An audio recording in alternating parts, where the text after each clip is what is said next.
The 6 o'clock news. Good morning, I'm Mel Usher. Woken with a stiff neck or sore back? Get a FIVEAA Extra appointment today. 6 locations, physioextra.com. A car has gone into a tree in the Clare Valley. Emergency crews were called to the Horrocks Highway near Auburn just before 9 last night. The road was closed for some time. A man has been gunned down in a brazen shooting in Sydney's northwest. Jack Hahn reports. 9 News understands the man is believed to be aged in his 30s and has been the subject of a shooting and attempted assassination before. He was ultimately killed in Riverstone while on an evening walk. Emergency services were called to the scene of the shooting on Analuka Street about 6 o'clock last night. 15 minutes later, they were called once again around the corner to a car on fire. Police are treating the vehicle as the getaway car. Whoever pulled the trigger remains on the run. It's believed the victim was a UFC fighter. A Melbourne scientist has shared the Nobel Prize for Chemistry with 2 colleagues. Professor Richard Robson from Melbourne University and his team developed metal organic frameworks that can be used to capture carbon dioxide and harvest water from desert air. An arrest has been made in connection to the devastating Palisades fire in Los Angeles earlier this year. The 29-year-old man charged with intentionally lighting the fire that killed 12 people. The blaze started on New Year's Day and was initially put out but reignited during high winds. Counter-terrorism police in the UK have revealed the man responsible for last week's Manchester synagogue attack pledged allegiance to Islamic State. 2 Jewish men were killed during the car and knife attack and the assailant shot dead by police. Assistant Chief Constable Rob Potts says the 35-year-old made his allegiance clear during a phone call with emergency services. At this stage of the investigation, we are more confident that he was influenced by extreme Islamist ideology. And the 999 call forms part of this assessment. Frequent flyer programs are on the nose with plenty of Aussies. A new survey from Finder revealing 3 in 5 say they aren't worth the hassle. While collecting Qantas points is more favourable to Virgin's Velocity points, 57% don't subscribe to either program. Dolly Parton has released a video saying she's not dead yet. There have been concerns about her health after performances were postponed and her sister asked fans to pray. Dolly admits to having some treatment but doesn't go into detail. Everybody thinks that I am sicker than I am. Do I look sick to you? I'm working hard here. Anyway, I wanted to put everybody's mind at ease, those of you that seem to be real concerned, which I appreciate. And I appreciate your prayers because I'm a person of faith. I can always use the prayers for anything and everything.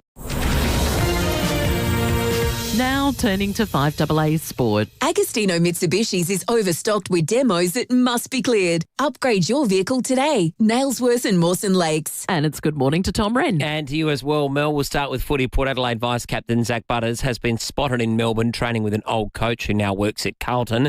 However, the club remains adamant he's going nowhere. Meantime, Adelaide still hasn't finalised a deal to get 2-time Premiership Brisbane forward Callum Archie to the club. Well, rugby league could be on its way to the Olympic stage, with organisers admitting it's an attractive proposition for the 2032 Games.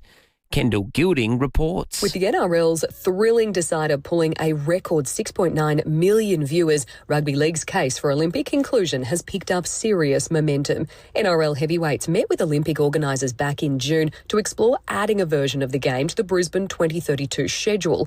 Now that bid's found a powerful new ally in Games president Andrew Liveris, who told a sold-out Brisbane lunch yesterday that the idea of NRL at the Olympics is very attractive.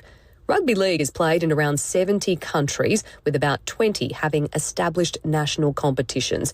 It's still unclear whether the code would push for touch footy or a full contact version, but one thing's for sure, the Broncos' success has reignited interest and the Games never had a better shot at Olympic gold. Well, Australia's easily taken care of Pakistan in its one-day World Cup match overnight in Colombo, winning by 107 runs.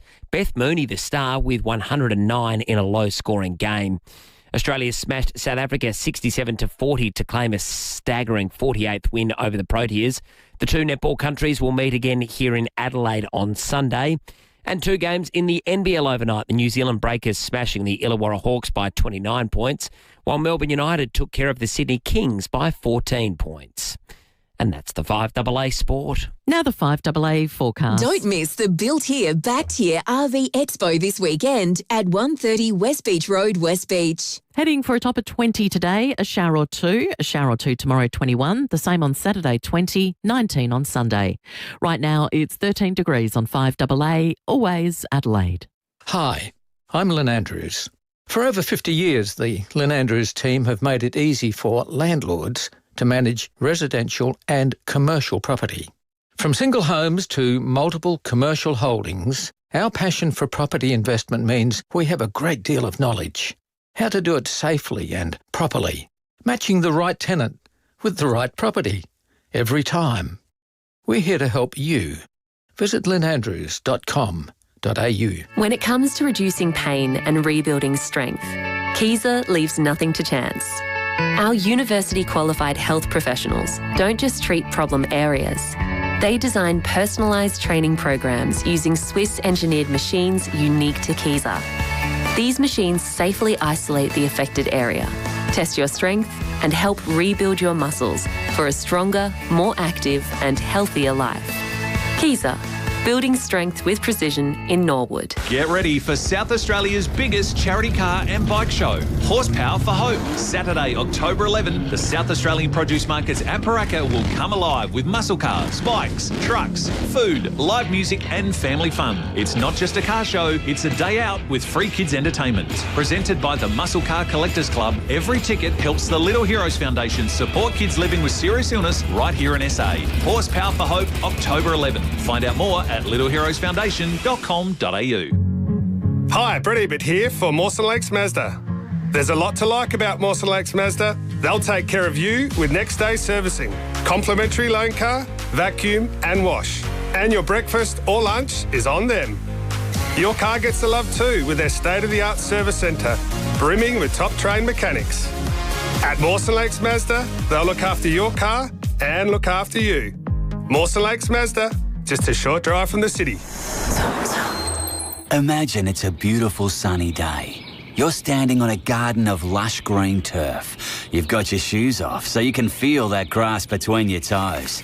Give them a good scrunch. Really feel your feet sink into the cool, soft grass. That feeling is yours every day when you lay lawn in your garden from the Turf Farm. The Turf Farm plant it, nurture it, harvest it, deliver it, and importantly, they guarantee it. Trust the Turf Farm. Go to theturffarm.com.au. There's surprisingly big offers at Hyundai, like the Tucson from $39,990 drive away. Visit your participating Hyundai dealer today. Live from Hindmarsh Square, it's 5AA Breakfast. David Penberthy and Will Goodings. 6:09, good morning to you and welcome to Thursday on 5AA Breakfast. It is the 9th of October. And isn't the victim of the shark attack in KI one hell of a character? We're going to be talking a lot about what happened there over the course of the weekend. Here's Lee Berryman as he appeared on 7 News last night. My father's passed away and his ashes, I built a pyramid stack of rocks up on top of the hill there so he can look after me. So there you go, perhaps that was him. I've caught a wave, I'm paddling back out and there he is having a bit of a chomp on my leg. Head's here and I'm just shouting as loud as I can, showing my teeth and punching him. Baring his teeth at the shark. Lee Berryman will be talking about that incident over the course of the morning. There was a couple in Adelaide that one was obviously dramatic in the moment.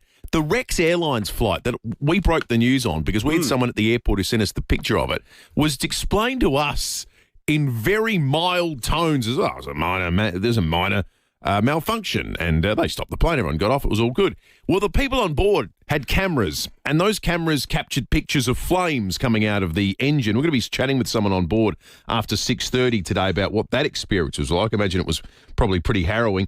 Also, algal bloom on the agenda. Matt Abraham's going to be on the program. I'm going to talk live golf and a whole lot more. It's going to be a big morning. David Penberthy, good morning to you. Good morning, Will. Good morning, listeners. I have the idea of the shark attack victim baring his own teeth at the shark.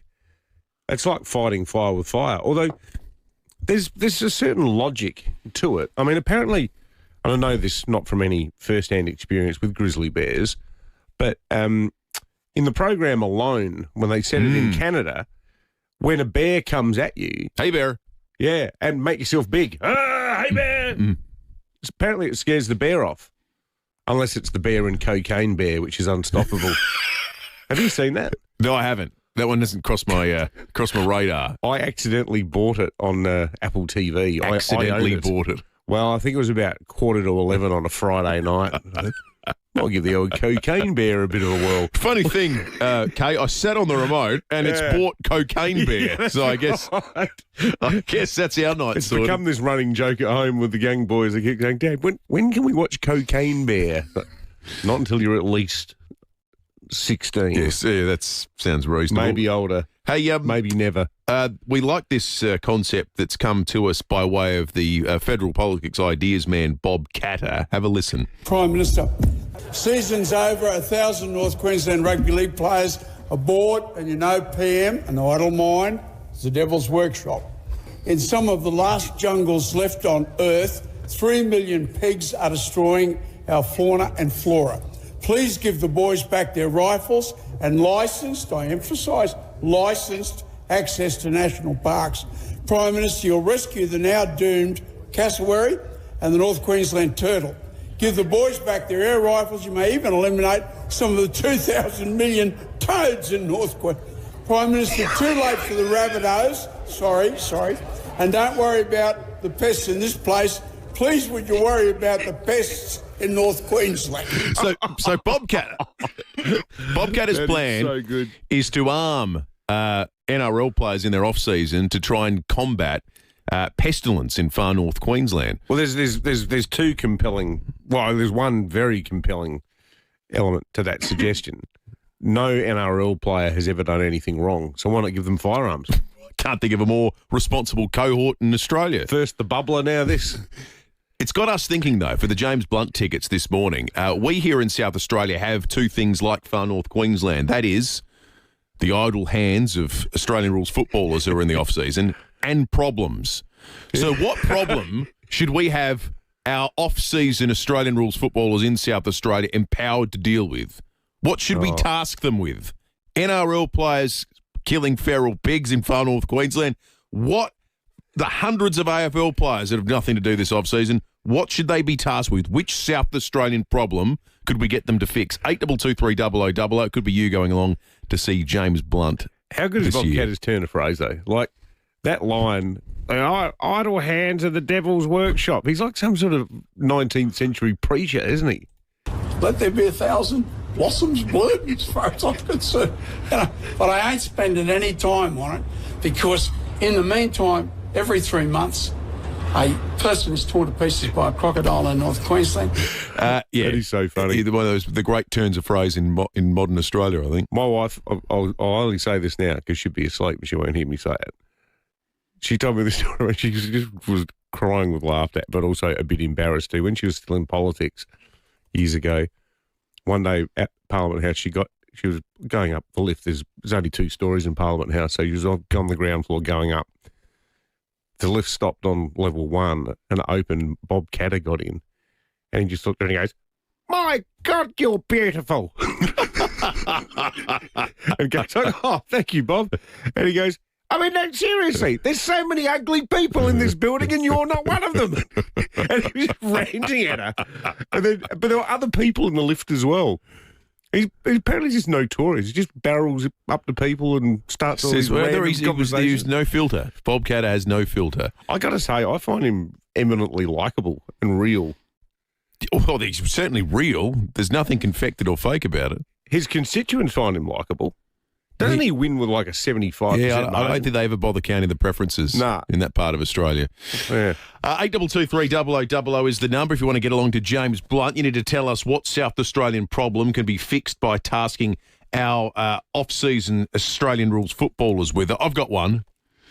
We should get all the Australian rules footballers that are in the off-season to perform round-the-clock security services for gift shops. Oh, that's a good idea. That solves a problem. Imagine that. Imagine if you're sneaking down to wherever you procure your dodgy darts and worried about whether it was going to be open or not. And see Sam Powell-Pepper standing there. Yeah, he's just with his arms crossed. Yeah, yeah. What are you doing? Or Are they matches in your pocket or is it just your wallet? Yeah. I think there could be an algal bloom element. Yeah? Somewhere. I like that. Yeah. Because they're good at swimming. Maybe just get them all swimming in the same direction. It'd be like our shark mate, bare your teeth at the shark. Maybe is it possible if we had every single listed player, get the SANFL involved as well, swimming at the algal bloom? Could the force push it out to sea, further out to sea? That's what we're talking about. That would earn you James Blunt tickets. He's returning to AEC Arena on Tuesday, the 28th of October, for one night, playing the Back to Bedlam album in its entirety. Tickets at destroyalllines.com. If the kitchen's your studio, Simpson's Pantry wraps and flatbreads are your canvas. Refresh, remix and wrap it up with Simpson's Pantry. You'll be absolutely wrapped. Simpson's Pantry. Absolutely wrapped. Adelaide's local, trusted and truly connected talkback radio station. 5AA. Always Adelaide. Don't miss the Built Here, Backed Here RV Expo, Friday 11th and Saturday 12th of October at 130 West Beach Road, West Beach. See South Australia's leading dealerships, Cameron Caravans, Adelaide RV, JB Caravans Adelaide, Great Southern RV, Offline Campers, and Jayco Adelaide, proudly showcasing over 13 Australian-made RVs from the nation's best manufacturers. Check out displays from G'day Parks, ARB and more. Visit the Cooper's Camp Kitchen and celebrate what it means to be built here, backed here. October 11th and 12th. Visit australiancaravans.com.au. Breaking news. Chai latte and a chocolate donut is good for you. Maybe not when it comes to calories, but it is good for the soul. Cafe Hoppability in Fullerton is operated by Holistic Care SA and provides meaningful and rewarding jobs for keen workers who live with disability. And because you're doing a generous deed, you can grab a second donut guilt-free. Next lunch break, do something that's good for you and others. Cafe Hoppability Fullerton, just up from the roundabout. Puratap. You've been hearing a lot about their amazing three-way mixer tap. European style, classy, functional. It incorporates hot, cold and Puratap all in one tap. And right now, get $100 off the installation price of your new three-way mixer and Puratap system, fully installed. That's $100 off the new installation price. If you're renovating or designing a new kitchen, there is no better time to get one. Hurry, this offer ends soon. Call 133 502. T's and C's apply. Is your tech causing chaos? You need Geeks to You. Got a constantly crashing computer, weak Wi-Fi, problematic printer? Our fast and friendly Geeks are available to come to you. No fix, no fee, Geeks guarantee. Geeks to You, part of Officeworks. Upgrade to Australian made at Harvey Norman now with up to 25% off selected lounges, dining and bedroom furniture. Choose Australian made quality, support local manufacturing and save up to 25%. Hurry, in-store only. Up to 25% off lounges and recliners. Up to 25% off dining tables, chairs and benches. Up to 25% off customisable bedroom furniture, storage pieces and more. Limited time. Up to 25% off selected Australian made lounges, dining and bedroom furniture at Harvey Norman now. Fuel cards, receipts. Why does managing a fleet feel like I'm building flat pack furniture? Without the instructions. Don't ask why, ask Wex. Wex Motor Pass is the one card that works for everything. No fuss, no piles of paperwork. Just streamlined fuel management across Australia. Finally, a fix that doesn't need an Allen key. Search Wex Motor Pass. Terms and conditions apply. 5AA Breakfast is streaming live right now. To watch, simply head to 5AA on Facebook or YouTube. There's surprisingly big offers at Hyundai, like the Tucson from $39,990 drive away. Visit your participating Hyundai dealer today. David Penberthy and Will Goodings, 5AA Breakfast. 20 minutes after 6. Turns out we're a little slightly wrong on Bob Catter's seat of Kennedy. Last year he ran it 66% of the two candidate preferred vote, 40% of first preferences. So they did have to count the preferences. So Bob would have considered that a pretty disappointing result, I think. He's done better than that in the past. I think he has. He has this inspiration for this morning's James Blunt tickets giveaway, where we're asking, with AFL players being idle over the off-season, like NRL players, what South Australian problem should we task them with fixing? Dave and Alberton, good morning. Morning, fellas.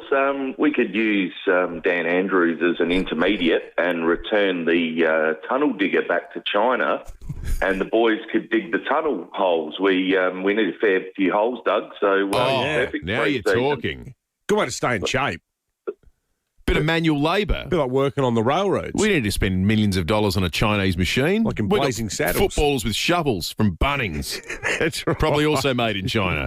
That's a good one, Dave. That'd You're in be the running to win rich. the James Blunt tickets. Kathy, good morning. Good morning, guys. How about undercover security guys and shoppers and stopping the kids from stealing? That's a great idea, Kathy. That's a brilliant idea, Kathy.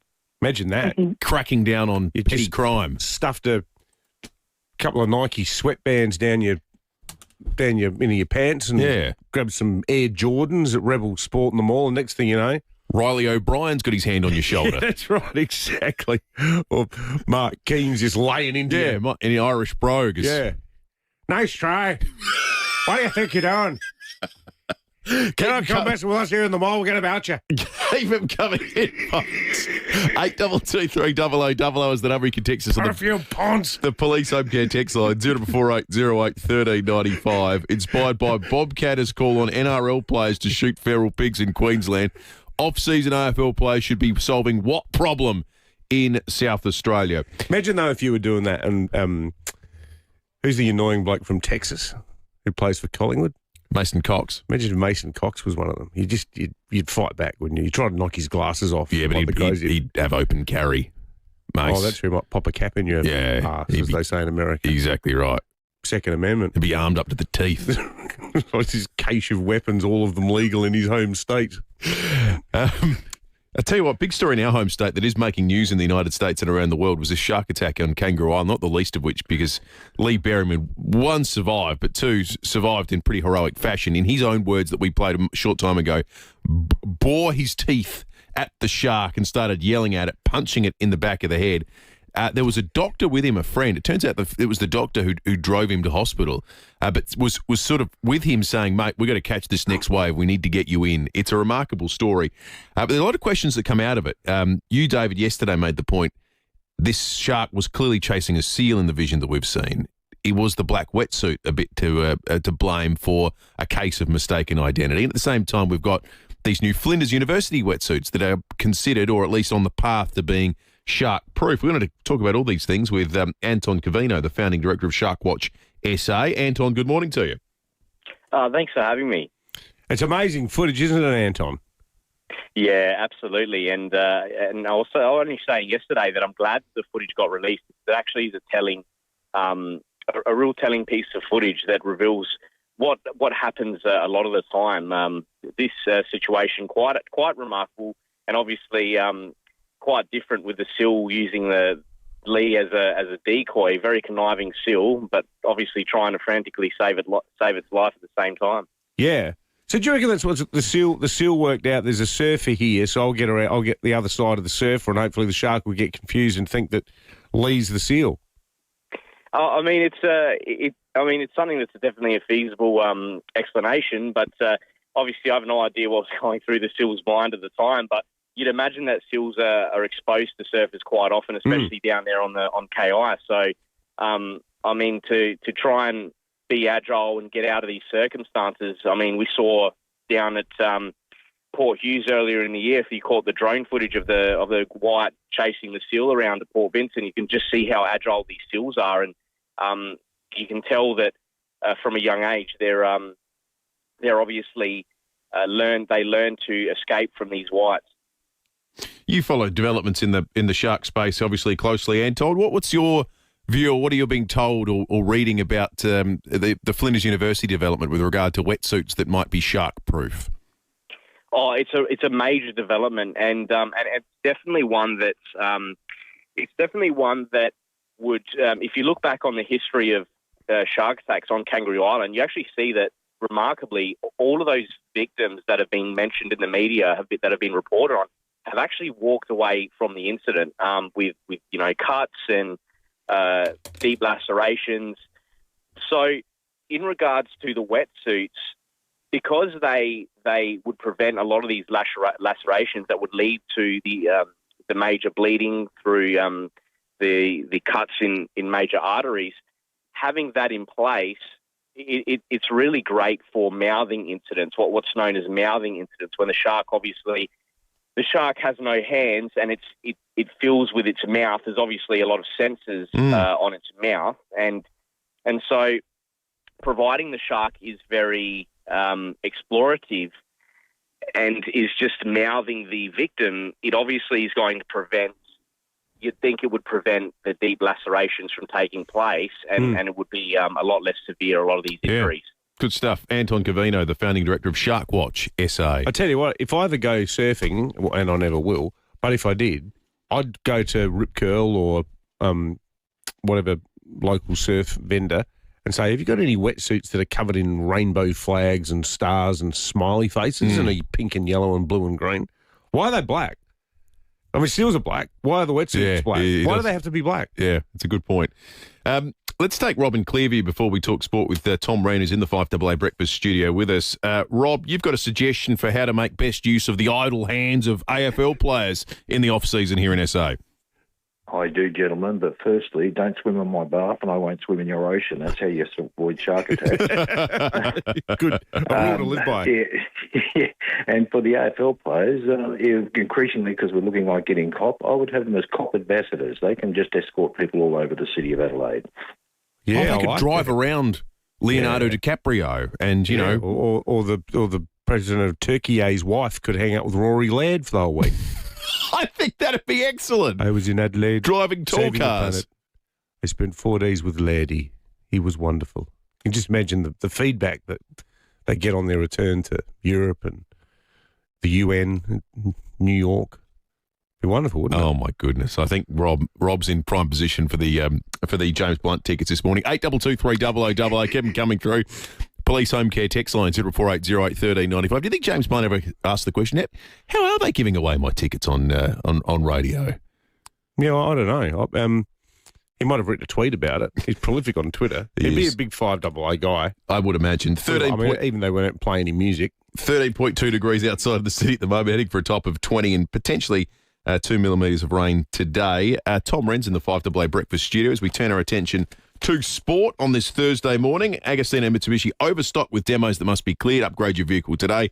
Nailsworth and Mawson Lakes. Morning to you, Rennie. Morning, boys. Trade period continues to roll on, as we know, but I wanted to talk to you about another footy story that's doing the rounds, and I don't know how other AFL fans are feeling about it or whether or not there's that much uproar. I think in isolation it's probably not that bad, but I think it's perhaps an accumulation of everything that makes everyone go, is there preferential treatment going on with Geelong? Yeah. So yes, ready. Yes. Yeah. Well, this is the thing. So they haven't breached any salary cap. So let's put that on the record right from the off, or exceeded soft caps, etc. But when you look at what has happened throughout the year, I think it's a cumulative effect. Bailey Smith flips a bird, treats a photographer with absolute disdain for doing her job.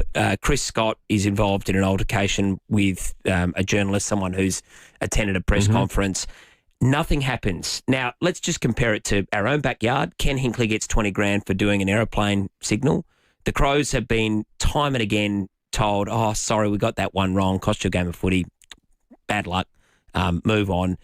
And Geelong, nothing to see here. I think fans, from what I can see, I've just tested the temperature, are fed up with what they see as preferential treatment. The comments on the Tysers article totally back in your assessment, Tom. Everyone was going, what? That's not even a punishment. The Hinkley example is great.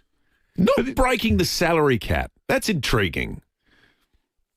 I would have thought a fundamental to the credibility and integrity of measures like a salary cap is the declaration of third-party payments. So I think it's cute to sort of say, oh, well, they didn't technically overpay the salary cap. Well, no, but one of your obligations in a league governed by a salary cap is to be totally transparent about who's getting paid what and where. And they failed that. And it's kind of been treated as though it was a minor administrative error. The Cats' argument was, oh, well, Bailey Smith had this partnership with Cotton On, but he sort of had that before he joined Geelong. So what? That's the job. It's what you're there to do. The league needs to be fair. That's like fundamental to the business model. It's why we all as fans buy into it and why we say it's a sport and it's not WWE or theatre. It's not contrived. Yeah. It looks contrived. And where there's smoke, there's fire, isn't there? And it just does. It's starting to smell a little bit, isn't it? It just... Well, if you put it in the radio context, like the ignoble history of shonks on the air in the years gone by, being on the take and deliberately plugging products because they were being paid, i.e. the term cash for comment. Now everyone in radio, by law, you've got to disclose if you've got any commercial arrangements. Like I say, I'll write columns for News Corp. That's all I've got. But, it's hardly a state secret. Yeah. But opposite to my point, though, it'd be like if you arrived from another radio station and then said, "Oh, I'm new. I didn't know I had to disclose that." Yeah. Like that's the Bailey Smith scenario. Yeah. It's deeply sus. Good stuff, Rennie. Thanks, boys. Agostina Mitsubishi overstocked with demos that must be cleared. Upgrade your vehicle today, Nailsworth and Mawson Lakes. This is 5AA News. Always Adelaide. A shower or two and 20 today with the 6:30 news. Good morning, I'm Mel Usher. Keep in shape with physio-instructed clinical Pilates and gym classes at 6 locations. physioextra.com. There's been a death on our roads in the Clare Valley. A car went into a tree just north of Auburn last night. A man died in the crash. A suspected gangland hit in Sydney's southwest. Police say the fatal shooting of a man last night was targeted. Neighbours have reported hearing 5 shots and seeing a car leave the scene. 2 cars found burnt out nearby. Superintendent Jason Joyce says emergency crews were unable to save the man, thought to be in his 30s. Police from Riverstone Local Area Command attended the scene and found a male suffering gunshot wounds. New South Wales Ambulance attended a short time later but could not revive the victim, and he was pronounced dead at the scene. Time is ticking for Qantas as a hacking collective threatens to leak stolen customer data unless a ransom is paid by tomorrow. Liz Daniels reports. Almost 1 billion records stolen from 39 companies are at stake after a cyber attack hit not just Qantas but Toyota, IKEA, McDonald's, KFC and Disney as well. A phishing call scam compromised the corporate accounts that are held by cloud company Salesforce. It has declared it will not be extorted, but there is confirmation home addresses and phone numbers of several high office holders are part of this data haul. A 29-year-old Uber driver has been arrested over the devastating Palisades fire in Los Angeles, which claimed 12 lives and destroyed thousands of homes and buildings. The damage bill has been put at $228 billion. Counter-terrorism police in the UK have revealed the 35-year-old man responsible for the Manchester synagogue attack pledged allegiance to Islamic State. 2 Jewish men were killed in last week's car and knife attack. The assailant shot dead by police. There are reports a ceasefire deal in Gaza could be signed as soon as tomorrow. Delegations from Qatar and the US have joined Israel and Hamas at the negotiating table for a 3rd day of talks in Egypt. Egyptian officials say mediators have been given a Friday morning target to announce phase 1 of a deal. Retired US Air Force Commander Glenn Ignazio says it feels like talks are moving in the right direction. So the next would be the ceasefire. I really do think the ceasefire is really happening tomorrow. I really keep my fingers crossed, right? The European Parliament has voted to ban the use of words like burger or steak for companies selling plant-based products. The proposal still needs the backing of the European Commission as well as the governments of the 27 member countries to become law. Now turning to 5AA's sport. Agostino Mitsubishi's is overstocked with demos that must be cleared. Upgrade your vehicle today. Nailsworth and Mawson Lakes. It's over to Tom Wren. Thank you, Mel. Melbourne midfielder Clayton Oliver appears set to request a trade to GWS. The Suns are continuing to work on a trade for Christian Petrarca, adamant they will get a deal done with Melbourne. Day 4 of the trade period continues today. To netball, the Diamonds have secured a series win over South Africa, winning the second test 67-40 in Wollongong. Coach Stacey Marinkovic happy with the result. The team had a real mindset around intent in it, and I think when you've got the crowd behind you and you put out a new lineup, I think there was a lot of excitement. And we really wanted to demonstrate what elite netball looked like, but also what does the Diamonds brand look like. Alex de Minaur has won through to the quarterfinals of the Shanghai Masters, setting up a clash with Daniil Medvedev. He beat Portugal's Nuno Borges 7-5, 6-2. Well, the Bathurst 1000 officially kicks off this afternoon with 2 afternoon practice sessions to be held at Mount Panorama. Supercars legend Jamie Whincup says it's the biggest week on the motorsport calendar. You get that feeling when you're about 8K out driving in from Sydney, you see the Mount Panorama sign and, the hair stands up in the back of the neck and you know you're in for a huge week. To cricket, Pat Cummins looks set to miss at least the first test of the Ashes series with a back injury. There is fears he could miss the entire series.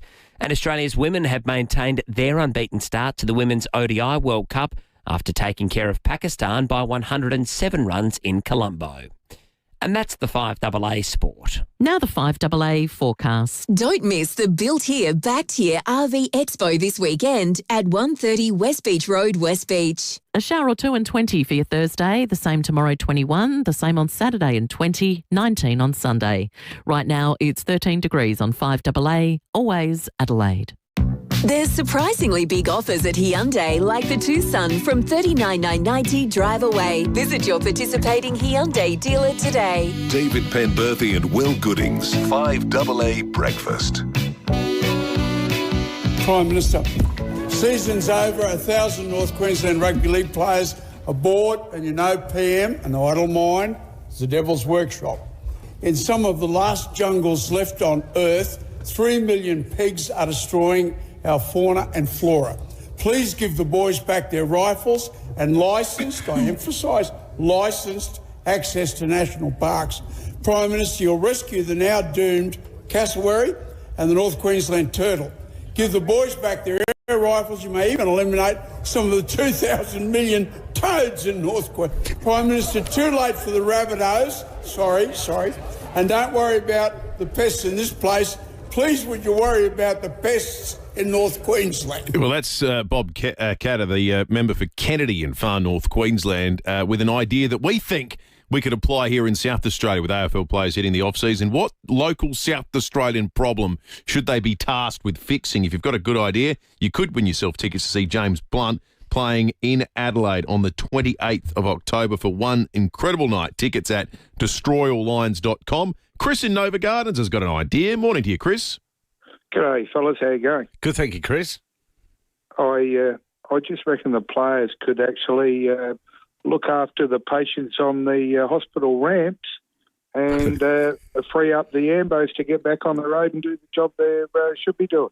How good's that? Oh, now you're talking. So Mallet could put up new signs. The AFL will fix the ramping crisis. The AFLPA will fix the ramping crisis. Yeah. I was in an ambulance. I was in a state of distress, but Jack Lacroix just leaned over and said everything will be all right. And I knew it would be. Wouldn't it be good instead of Chris Picton getting hassled that way to be like, Nixie, his post-match press conference, say, look, these latest ramping figures are unacceptable. It's all, well, one of the problems we've got, apart from the midfield, is just not enough aged care spaces. I mean, you look at those damning figures that came out last month, and Champion Data tells the story, 250,000 my aged care packages signed off on, not available. We're trying to meet our KPIs, but it's hard. I think it's an idea's time has come, Chris. Let's go to Alex. Good morning, Alex. Morning, boys. How you going? Good, thank you, Alex. Good. No, I was just thinking through the off-season for the AFL players, perhaps we could get them to start taking out a few trees in North Adelaide Golf Course to make way for the new live setup. That is a great idea. Give them an axe or a chainsaw. Yeah. Well, there's a lot they have to go. Things. Well, I guess the only problem with that, Alex, is that I think by Frank Pangallo's estimate, there's not enough players to cut down all the trees. I think at last count, there's about 28 million trees that are getting chopped down. There's actually, few people know this, but it's more populous with trees than the Amazon rainforest. Yeah. The North Adelaide Golf Course. Chico Mendes is out there campaigning to save it.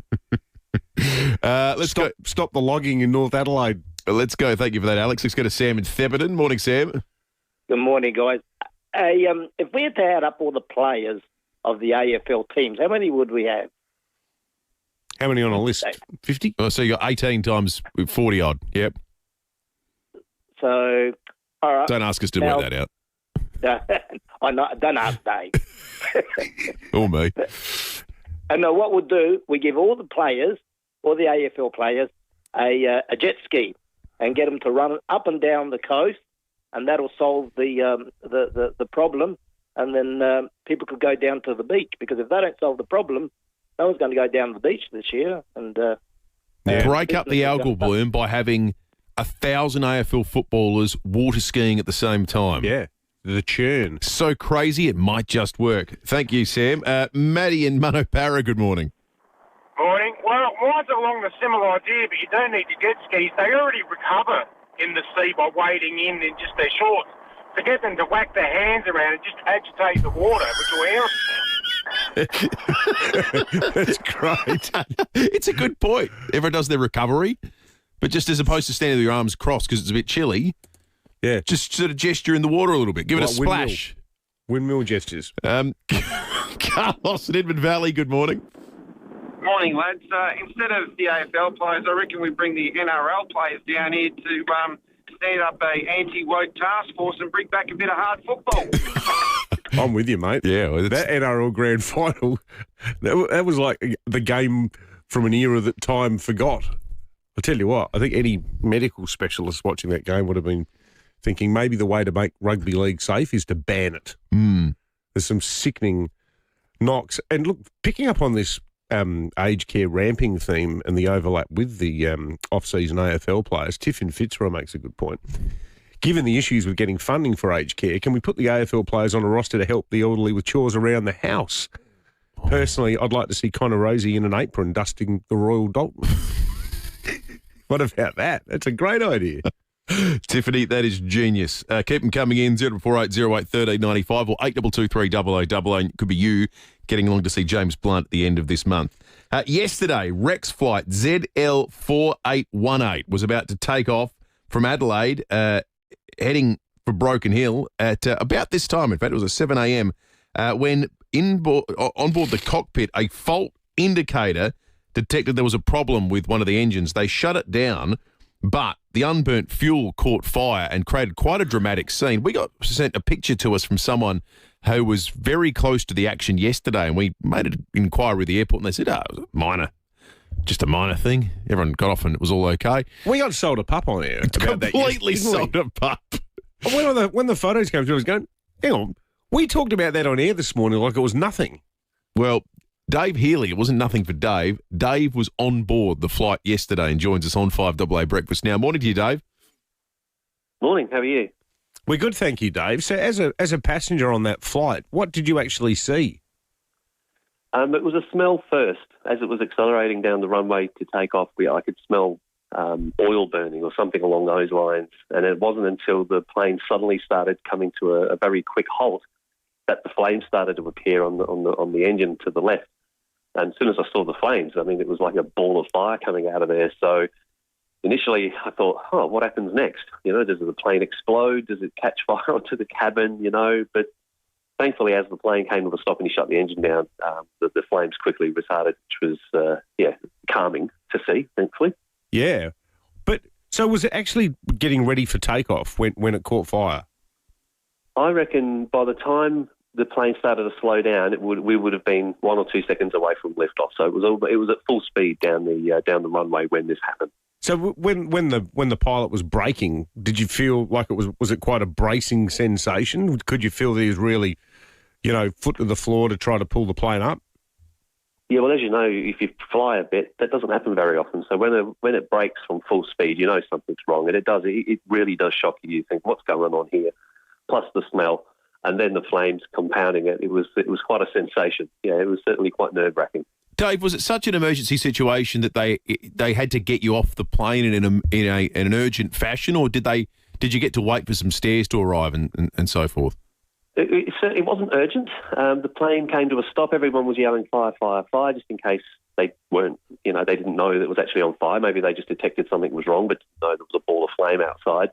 But then they addressed it within seconds of stopping, and then the other engine was still running. So they were able to move us off the direct flight path of another plane about to land off to the side, and then we all shuffled off the plane just a few minutes later. There was no panic from the crew. They handled it really, really well, and we left all our bags on there, and we just waited for guidance. They went and got our bags soon after the fire engines and the fire team arrived. And, we were then shuttled with a bus back to the terminal and offered some time to spend in the Rex Lounge while they worked out what was happening next. Where were you meant to be flying to, Dave? I was going to Broken Hill. Right, yeah. And are you there now? Did you get on another flight to Broken Hill, or are you staying in Adelaide, Yeah, or are you so never flying again? The thought did cross my mind, but no. They did give the passengers an opportunity to either go and start the ball rolling for a refund, or if we want to catch another flight, they'll organise another plane for us. So within a couple of hours, I was on another plane. And no, I'm not in Broken Hill now. I flew Rex back as well. So wow, what an experience!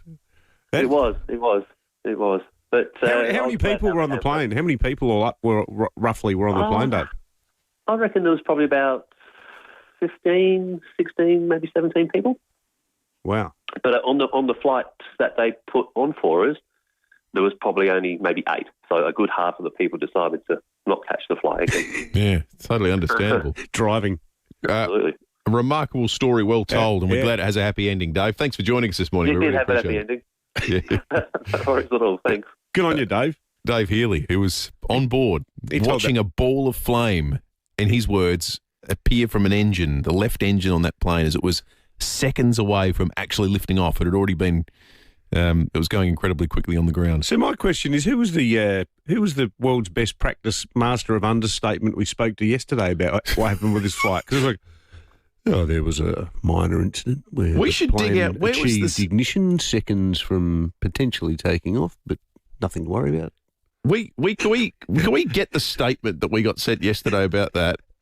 Paddy will get it We'll from still have it We'll somewhere. compare it with what we just heard from Dave, who was on board. I reckon okay? the best bit was all the passengers were shouting, "Fire! Fire! Fire!" to make sure they knew that the plane was alight. It was a second away from taking off. What would happen? I don't know if we've got any physicists listening or any fire experts, but you would think if a plane was on fire and it took off, knowing how well the charcoal lights on my barbie at home if I use the leaf blower, whooshka. Don't you reckon? Well, I presume you're looking out the left window at IKEA, going over Burbridge Road, heading towards Broken Hill, thinking, now the entire wing seems to be alight. Yeah. Yeah, maybe they could have shut it down in flight, but wow. Here we go. I've got yesterday's statement that was sent to us. This morning, a Rex plane due to depart to Broken Hill reported a fault while on the runway and the plane was taken back to its bay. This impacted operations with the runway closed for about 20 minutes. Normal operations resumed at 8 a.m. Rex is currently working with impacted passengers to rebook their flights. That is all time. That was the statement we got yesterday. As Dave describes it, passengers on board yelling "fire, fire, fire" as a ball of flame went past his chair outside on the wing. Unbelievable. Let's check traffic. We should get some other major events in history rewritten by them. Maybe the PLO hijacking of the Pan Am flight. Though we understand the plane has been briefly reappropriated by a group of people sharing a common theological belief system. Some passengers entered the cockpit, loudly affirming the greatness of their chosen deity. Yeah. And at that point, we lost contact with the flight. Yeah. 2 planes bound for New York City. Don't go there. It's had a navigational problem. Yeah. All right, let's check traffic. Thanks, Will, and morning, David. Roads looking really good for the run-in today. We're accident breakdown free, simply works to look at. For your fun with Queenstown, Port Road near Weber Street. Also, Flinders Park, always slow in the morning. That's for the intersection upgrade of Holbrooks Road near Grange Road, and starting to build Marion Road at the Anzac Highway intersection. Cameras, Adelaide Terrace, Edwardstown and Dawes Road, Melrose Park this morning. Notice someone with a blue nail? They're not just making a statement, they're taking a stand. Donate at polishman.com and help end violence against women and children. Adelaide's most accurate traffic on 5AA. Hi, I'm Bronte Manuel from Toop and Toop. Spring has traditionally been the peak time for selling your home. As the gardens bloom, so too do buyer numbers. But while demand is high, stock levels remain at historic lows. That means more competition for the homes on the market and a greater chance of achieving a premium result for your property. At Toop and Toop, our experience, local knowledge and negotiation expertise give you the edge when it matters most. Visit toop.com.au to find out more. Your old hot water system can drive as much as 40% of your energy bill. Fortunately, you can upgrade to something that's 70% cheaper to run thanks to Right Price. They're the leaders in heat pumps and installation. Now's the time to upgrade and save money on a more efficient hot water system and take advantage of government incentives and free installation. Reduce your energy costs today with a heat pump from Right Price. Make the switch with Right Price Hot Water. At Right Price, heating and cooling, you can get the price right at Right Price. Simplicity Funerals make funeral planning the way it should be. Simple. With our easy and straightforward packages, it has never been simpler to organise a respectful funeral. Visit simplicityfunerals.com.au or call us 24/7 to get started today. Is stress making your muscles tense and your nights restless? Caruso's new Super Magnesium plus Ashwagandha to the rescue. With 6 forms of magnesium, Caruso's Super Magnesium plus Ashwagandha supports muscle relaxation, relieves symptoms of stress and promotes deep sleep. So if you're tired of tense muscles and sleepless nights and can't wait for calm, comfort and peaceful relaxation, try Caruso's Super Magnesium plus Ashwagandha today. From leading pharmacies and health stores, always read the label and follow the directions for use. A free-range chicken is a happy chicken. And now that Aldi's free-range chicken breast fillet small pack is only $13.99 a kilo, an Aldi shopper is a happy shopper. Aldi. Good different. Our place is your place at the Albion Hotel. A big birthday? Catch up with friends? A casual get-together with good company? Or maybe you're planning something bigger, a special function, a milestone celebration, or a corporate gathering. Whatever the reason, celebrate it at the Albion. And for freebies, cheeky deals and insider perks, download the Albion Hotel loyalty app. It's happy hour all day, every day. The Albion Hotel. Your local, your people, your place. There's surprisingly big offers at Hyundai, like the Tucson from $39,990 drive away. Visit your participating Hyundai dealer today. David Penberthy and Will Goodings, 5AA Breakfast.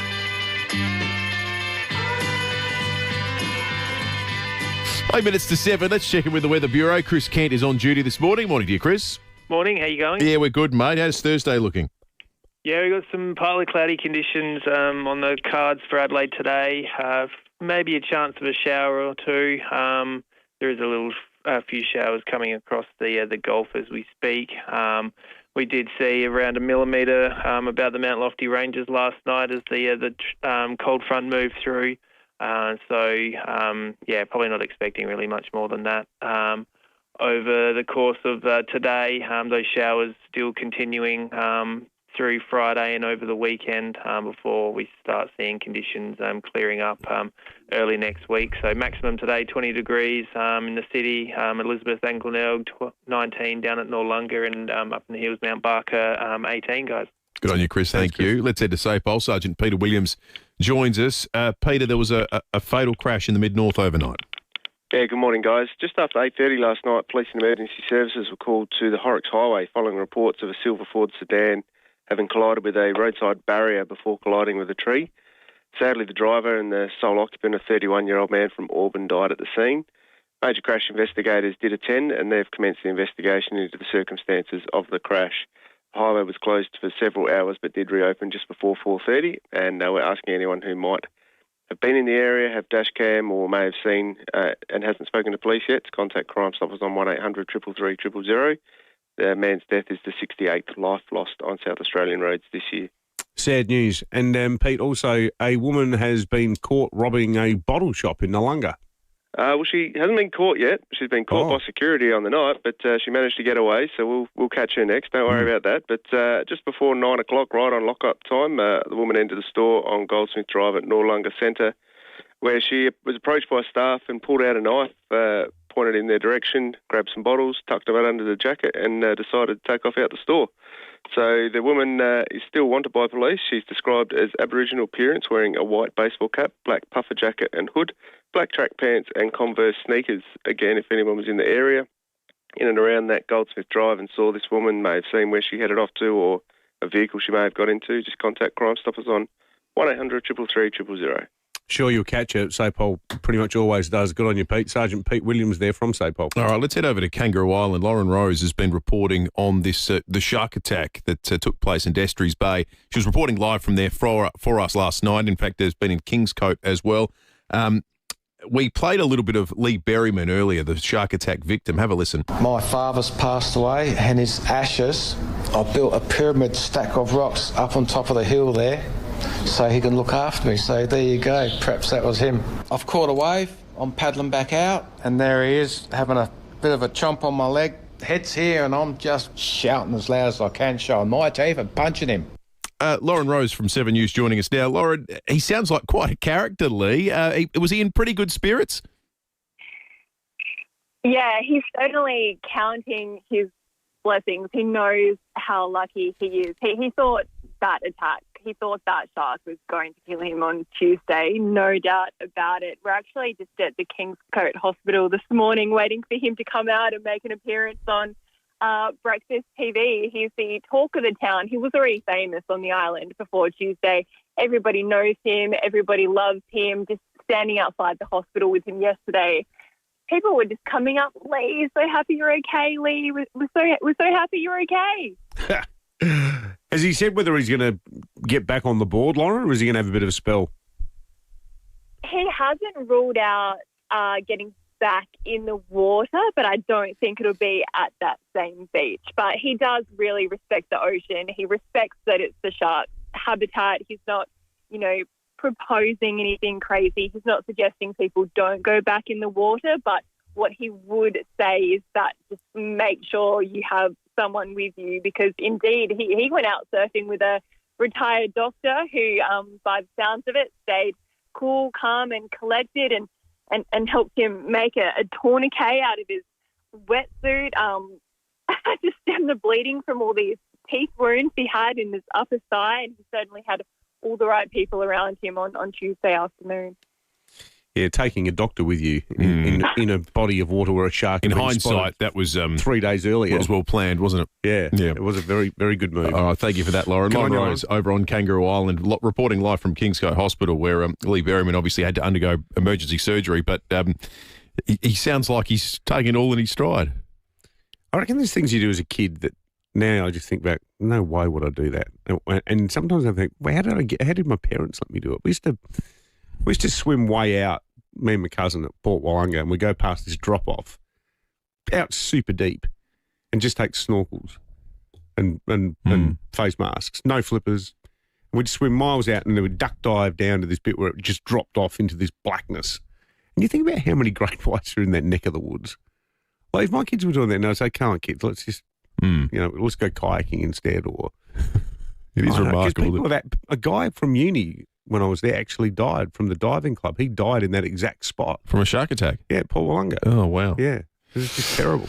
5AA News is coming up. On the other side of it, we're going to talk about Live Golf. Live Golf International published some financial details about their inner workings that tells a big story about their future and the success of the Adelaide component of it. Maybe their only success. That's next. At Coles, glow up and show up with great half-price cosmetics. Like half-price L'Oreal Paris Panorama Mascara, 9.9ml, now just $16.50. Shop in-store or online at Coles. Offer ends Tuesday. For over 45 years, Statesman Windows, a third-generation South Aussie family-run business, has helped home renovators and builders bring design, charm and natural light into their homes. With industry-leading turnaround times, Statesman Windows continues to offer value for money, backed up by great service and advice right across Metro and regional South Australia. For windows when and where you want them, call Statesman Windows. Windows when and where you want them. Windows when and where you want them.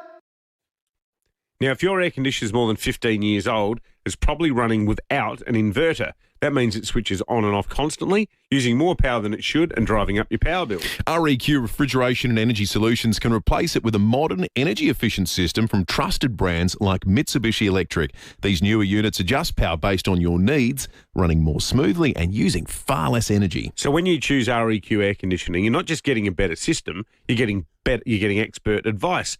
They'll show you how to use your new air conditioner properly so you get the best performance and the lowest running costs. It's a smart way to stay cool in summer, warm in winter and save money all year round. Search REQ Air Conditioning for a free in-home quote. That's REQ Air Conditioning. They say one of life's biggest decisions is buying a home. But sometimes the hardest one is leaving it. At Anglicare SA, we're here to help you stay where you belong. We offer support for everyday things like cleaning, gardening, cooking, but are also experts in care management, allied health, and clinical nursing. Because we believe there is no place like home. And with the right support, there is no reason to leave it. Find out more at Anglicare SA. You are at home. 5AA Breakfast is streaming live right now. To watch, simply head to 5AA on Facebook or YouTube. The very latest news and information. This is 5AA News. Always Adelaide. A shower or two and 20 today with the 7 o'clock news. Good morning, I'm Mel Usher. Woken with a stiff neck or sore back? Get a Physio Extra appointment today. 6 locations, physioextra.com. A man has died in a single vehicle crash at Auburn. Sergeant Peter Williams says it happened just after 8:30 last night. Police and emergency services were called to the Horrocks Highway following reports of a silver Ford sedan having collided with a roadside barrier before colliding with a tree. Sadly, the driver and the sole occupant, a 31-year-old man from Auburn, died at the scene. Major Crash is investigating. 3 hacker groups are threatening to release personal data stolen in a massive cyber attack targeting Qantas if a ransom isn't paid by tomorrow. Samples of stolen data were released on the dark web on Tuesday. The hack also includes Toyota, IKEA, McDonald's, KFC and Disney. A 29-year-old Uber driver has been arrested for starting what became the devastating Palisades fire in LA that claimed 12 lives and destroyed 6,000 homes. Jonathan Rinderknecht had a history of posting online his hatred for rich people.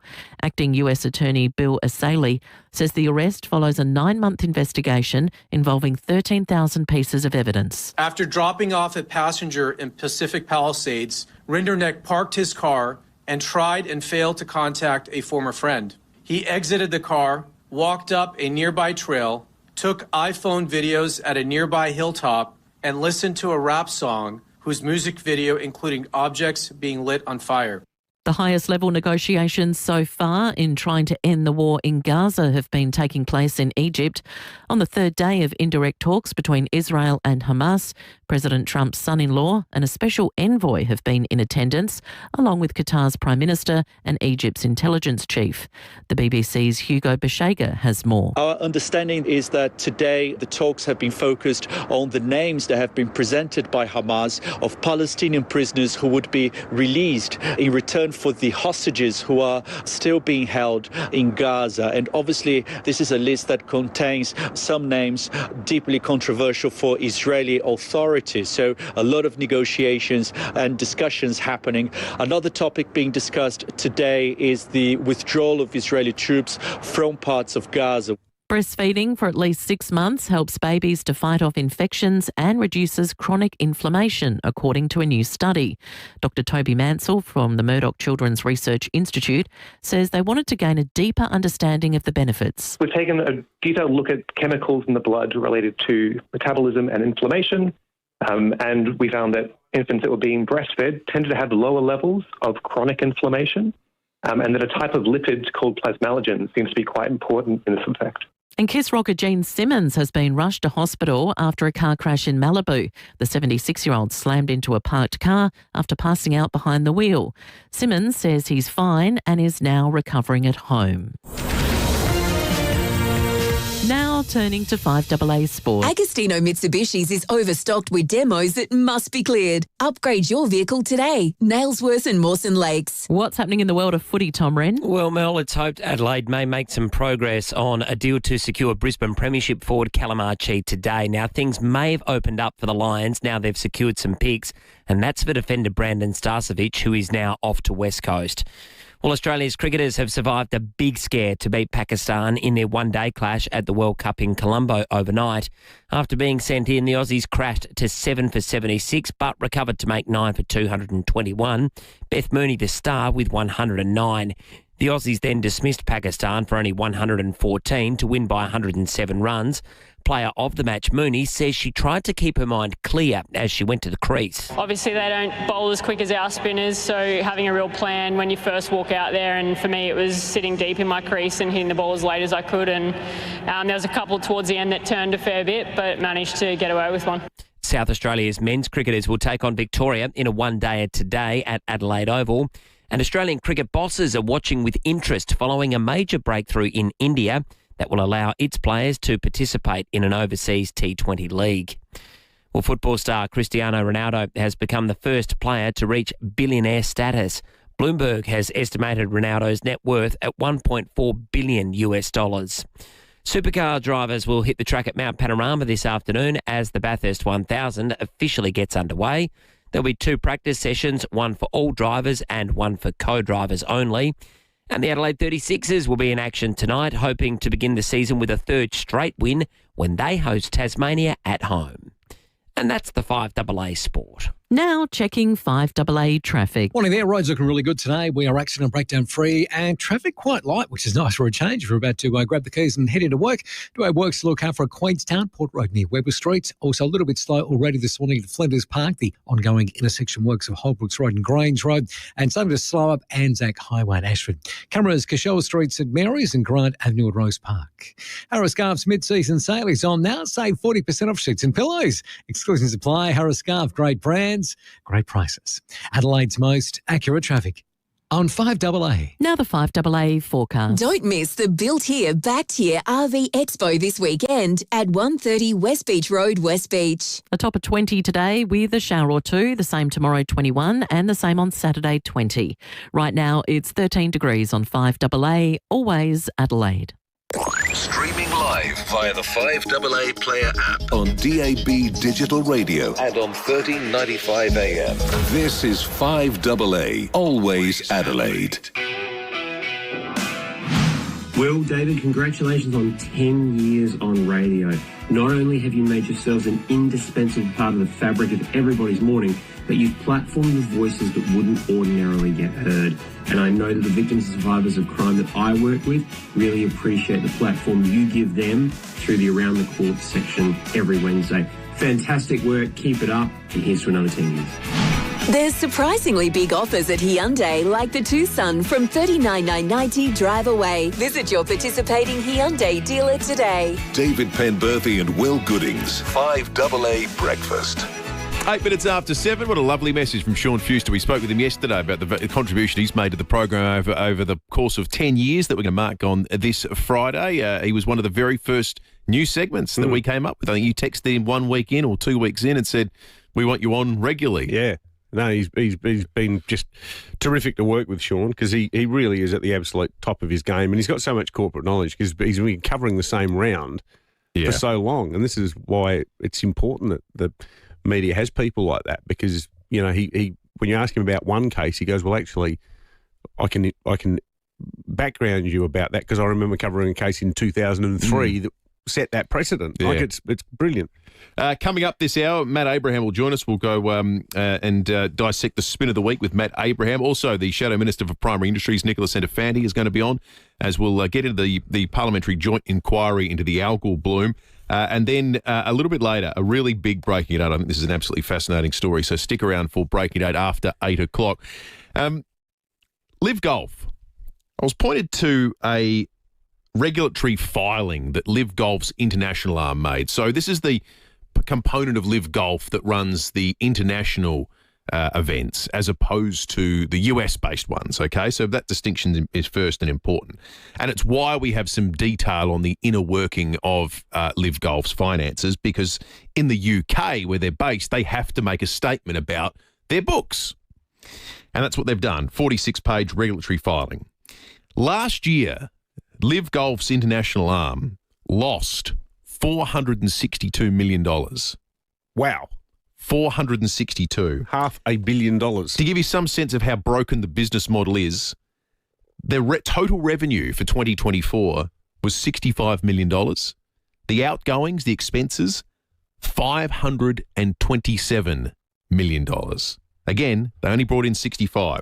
Even though the Saudis have access to largely bottomless pit of cash. You wonder whether they're at some point going to go, are we really throwing good money after bad here? Well, the total over the 3 years of its operation now for its and those losses are growing in size, they're not getting smaller, are now $1.1 billion lost money on Live Golf.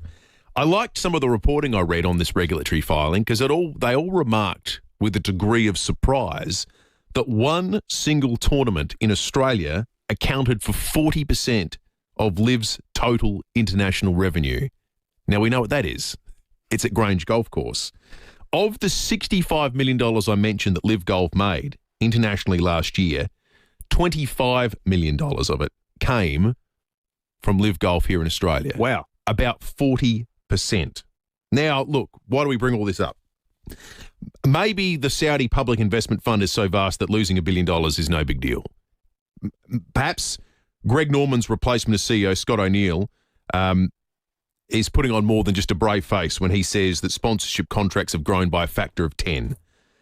However, I think it should give pause to taxpayers who are being asked to commit $50 million to redeveloping a public golf course to host an event with a history of hemorrhaging money like this and an incredibly murky future given that. Well, it potentially changes the business case for investing so much public money in the North Adelaide Golf Course redevelopment, because the argument is that Live, more so than Gather Round, is bringing in high wealth individuals, as they like to call them, people who are cashed up, people who are connected, people who, while they're here for the golf, might talk to you about, maybe you could buy the wireless still works. Seriously, those conversations occurred. There were photographs of our Premier sitting next to a guy whose name eludes me. He was the Blue Scope guy, wasn't it? The Blue Scope Steel guy, yeah. So this is super high-end stuff. It smashes the perception that Adelaide's an economic backwater. It is a super high-end event. Totally attracts the big end of town. People who come here, they're dropping $500 a bottle on 20-year-old RWTs at McGill Estate and what have you. You take all of that away, what have we got? We've got a really good golf course. Do you commit $50 million worth of capital? Because you don't get it back. If Live collapses next year, you don't get the taxpayer doesn't get a $50 million refund. And it seems to me like it's a bit of a indulgence that we otherwise wouldn't spend that money. It makes it harder for the Premier to make the case for his passion project, doesn't it? I think so. That was fascinating. So the future of Live Golf, I think, internationally, despite the success here in Adelaide, which we've said in the past, gives us a sort of an off-kilter view of the strength of the whole model. You could facetiously argue, but kind of accurately argue too, that the amount of profit that Live made through the Adelaide event is actually all taxpayers' money anyway. Well, precisely. That's not to ignore though, because it has a positive cost benefit ratio. There's no doubt about that. Because for whatever money we gave the operators of Live to get the contract, about 4 times that money is spent in the state. And it has, without argument, because there are so many indicators that back it up, it has done great things for the local economy. It's done great things for the perception of the state. We all know people in the eastern states who historically wild horses wouldn't bring them to Adelaide are suddenly ringing, thinking of coming over for Live and Gather Round. It's changed. It's changed the attitude that Adelaide is Dullsville with nothing to offer. So there's that benefit. But equally, it's a lot of public money. Well, let's ask our listeners, in light of the financial turmoil that Live Golf is in internationally, does it give you pause? Does it make you think twice about spending money to upgrade North Adelaide in future to host an event that you could reasonably argue might not have a future? 8223 is the number. You can text us on 0448 08 1395. Also want to give you an opportunity to do something that we've tasked AI with based on a bit of fun we had in the first hour of the program. Have a listen to Dave Healy, who joined us. He was on board the Rex flight yesterday that its left engine ignited on the runway, creating an emergency evacuation situation. It was accelerating down the runway to take off where I could smell oil burning or something along those lines. And it wasn't until the plane suddenly started coming to a very quick halt that the flames started to appear on the engine to the left. And as soon as I saw the flames, it was like a ball of fire coming out of there. was like a ball of fire coming out of there. Now, let's contrast that with a statement we received yesterday, just after 8 o'clock, from the airport. This morning, a Rex plane due to depart Broken Hill reported a fault while on the runway and the plane was taken back to its bay. This impacted operations with the runway closed for about 20 minutes. Normal operations resumed at 8 a.m. Rex is currently working with impacted passengers to rebook their flights. As Dave told us, half of the people that could have been rebooked said, I can't get on a plane again. Okay, just for context. Yeah. So what we thought we'd do... I'll be in the corner sucking my thumb and doing the rosary for the next 3 days. We'd love you to call in and tell us to describe a historic event in the style of the Adelaide Airport's PR team. 8223 or text us on the Police Home Care text line. What we've done is we've inputted this information into a large language model. This is ChatGPT, Paddy. It's ChatGPT, and asked them to describe historic events using the style of the airport's communications. This one, 1914. European powers miscommunicate spectacularly, millions inconvenienced. A complex series of alliances, treaties and general misunderstandings escalated what could have been a minor regional disagreement into a delightful 4-year global melee. Millions mobilised to participate in trench-based tourism. Results were mixed. Trench-based tourism. Does it say anything about an unfortunate incident involving someone called Franz Ferdinand, who's sadly no longer with us? Mr. Ferdinand passed away. Didn't even get a mention. If you could tell us, if you can describe a historic event by way of understatement, we'll furnish you with a prize. Not for the first time. Our great mate Rob, he's out of the blocks. He says, "Read the flame on the plane." It's like the captain of the Titanic saying, "We've just bumped into a small ice cube, but not to worry, we should be on our way soon." Hey, there's actually a very educational text here from Greg in Ashford. He sounds like he knows one end of a plane from the other. Pilots are trained to manage engine failures both before and after the takeoff decision speed. This would appear to have been managed in a textbook fashion. Although it might appear dramatic, the residual flame was simply the product of unburnt fuel within the hot section of the engine. Since the fuel supply would have been cut off to the engine, the chance of a prolonged fire was negligible. That does make total sense, Greg. Although if I was sitting there in FB looking out the window at the wing on fire, I would suddenly be taking a huge interest in theological matters. I would have thought. Yeah, that's a natural reaction. How about this one from 1989? After decades of complicated political geometry, Berlin decided it was time to stop dividing itself in half. Celebrations ensued, and East Germans were introduced to bananas and Levi jeans. Are they ChatGPT? Yeah, they're ChatGPT. They're reassuring. I reckon they're good, but I think a human could do a better job. All right, let's hear from some humans. 8223 or the Police Home Care text line 044808 1395. We are this week reflecting on 10 years of broadcasting here in Adelaide. Friday is the official day. We've been hearing from people, and what we thought we'd do in the lead-up is hear from a couple of moments. This one dates back to the 30th of May, 2022. We're going to cross now to Sapole because an extraordinary story has just emerged. We have Dave Muir on the line. Dave, we understand that a car has been stolen and that there's a child in the back of the car. Yeah, that's right. 2009 white Honda Jazz. Registration number is S619AXE. Her stolen car was last seen heading towards Windsor Grove with her 4-month-old child in the rear. My God. So we're currently searching for that vehicle. We are asking anyone who spots that particular vehicle, I'll give the rego again, S619AXE. Please give police a call immediately.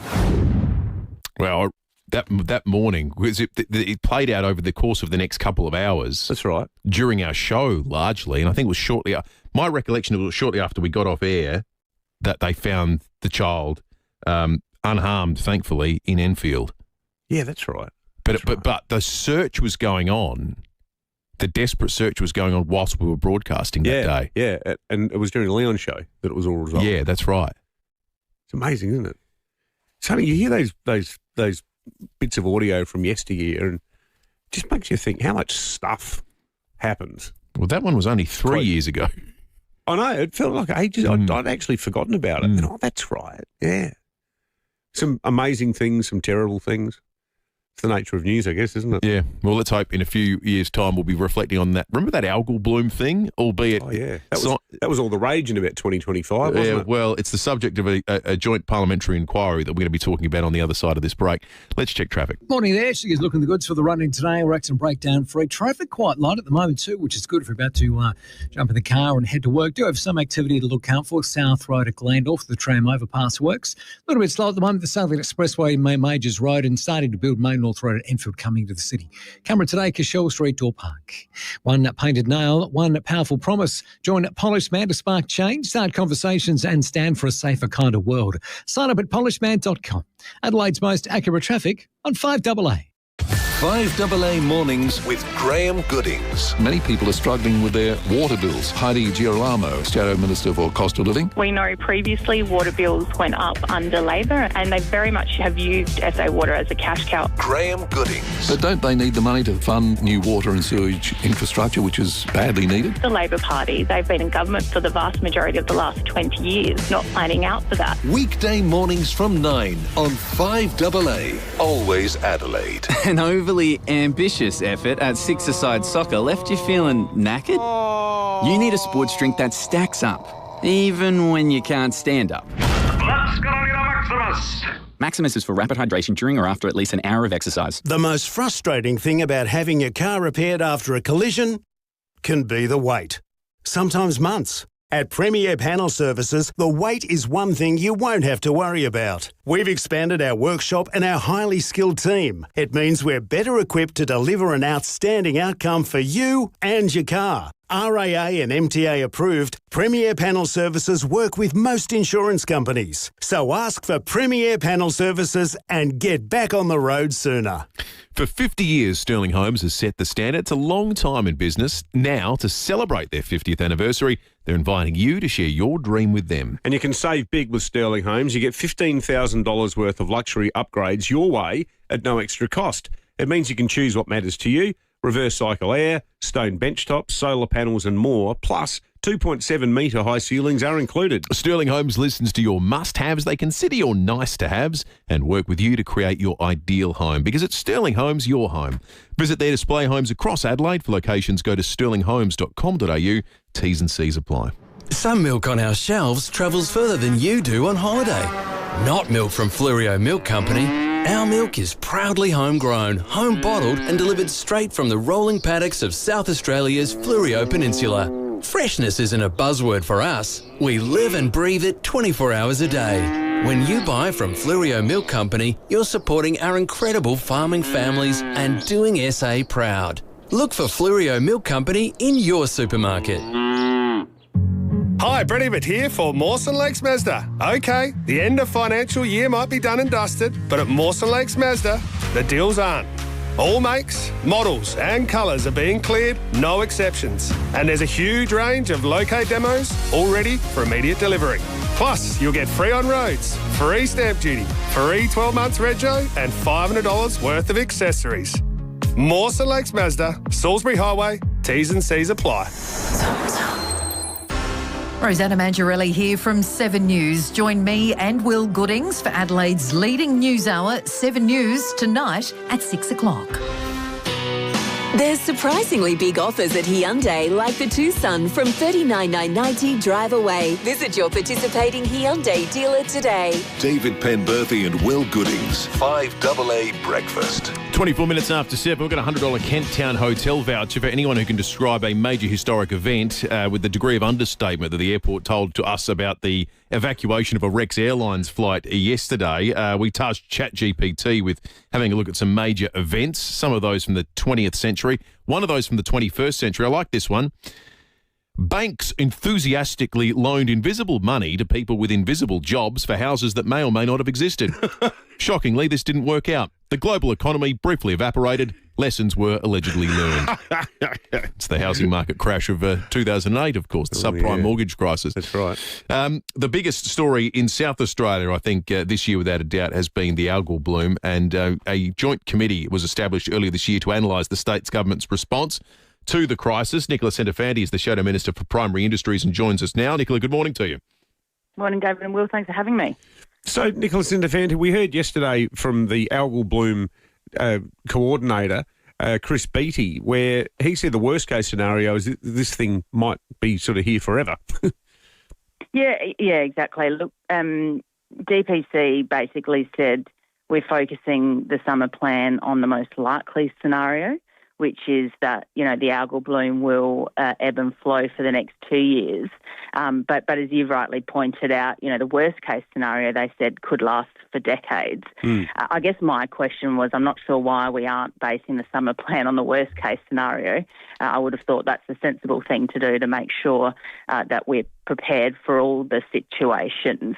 But I think, from that committee, there's a lot of concern that the responses to the questions that we were getting, or perhaps the lack of responses to the questions that, we were giving the bureaucrats, we're basically getting more questions than answers. And I think what was crystal clear is that there's a lot of confusion between departments and no one inside the government really knows who's in charge. We've got departments that are contradicting each other. We've got letters being bounced between ministers. And I think the telling thing was that TPC couldn't clearly explain who is responsible for leading the response or making key decisions. And I just think, that's pretty appalling when we're dealing with one of the largest environmental and economical crises that South Australia's ever seen.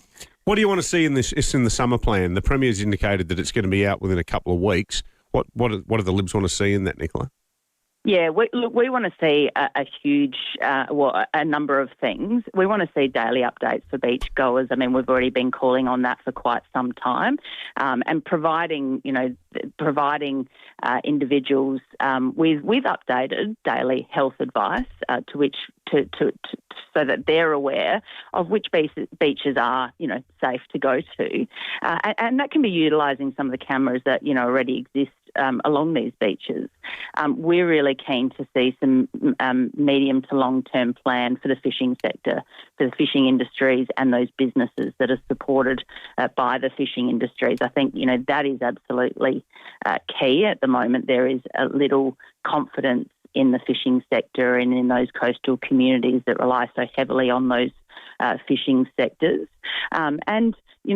We want to see that there's a real plan going into the future for some environmental modelling. I asked yesterday whether any regular water quality monitoring, things like temperature, nutrient level, pH, had been undertaken in either of our Gulf St Vincent or Spencer Gulf, or indeed along our coastline prior to the bloom. And not one department can provide that answer. And I've asked this question in a number of other committees to a number of other departments. So the Department of Environment can't tell me, SARDI can't tell me, PIRSA can't tell me. If none of these departments can tell us what the baseline conditions were before this event, I just think how can anyone hope to understand what caused it and how we can prevent it from happening again? This data should have been routinely collected and it should also be shared across agencies and made public. The government keeps saying it's got a laser focus on sustainability, yet we can't even coordinate basic environmental monitoring or share scientific data between departments. And I think, when that occurs, communities lose confidence, not only in the process, but in the science itself, because, the answers keep changing and no one's taking responsibility. Shadow Minister for Primary Industries, Nicholas Indefante there. Thank you. 29 minutes after 7, we're going to take a break. 5AA News on the way. Matt Abraham next. Steinborner Automotive has always been well worth the trip. From 1 to 9 yards across the Barossa, Clare and, of course, Gawler. You can get new and demo Ford Rangers in Clare, Mitsubishi Outlanders, Hyundai Hybrids and Mazda CX-5 in Nuriutpa, Jack Utes in Gawler, plus over 300 certified used vehicles in stock. Head to one of Steinborner's 9 locations or view the whole range at steinborner.com.au. Steinborner Automotive. It's well worth the trip. A discounted rate for the life of your Westpac home loan package means feeling quietly clever during barbecue chats, feeling like you've made a good call, and feeling like you've got a handle on this adulting thing. Nailed it! For a rate you can feel good about, speak to your local Westpac home loan specialist. To get it done, it takes a little Westpac. Available for packaged home loans with a $395 annual fee. Conditions, credit criteria, eligibility, fees and charges apply. The RAA Beta Birdwood is just around the corner on Sunday, October 19. It's a classic in every sense. This historic parade is a well-oiled tradition on South Australia's event calendar. Over 1,500 historic vehicles will be on the streets in a celebration of SA's proud motoring history. And who better to support this iconic event than RAA? From the rise of Holden to the electric age, RAA have seen it all. Be part of the atmosphere by heading to the Finnish Festival at the National Motor Museum in Birdwood. RAA members can even save 20% on tickets, so buy yours online today. The RAA Beta Birdwood, Sunday, October 19, all thanks to RAA. It's better to be a member. T's and C's apply, available from RAA.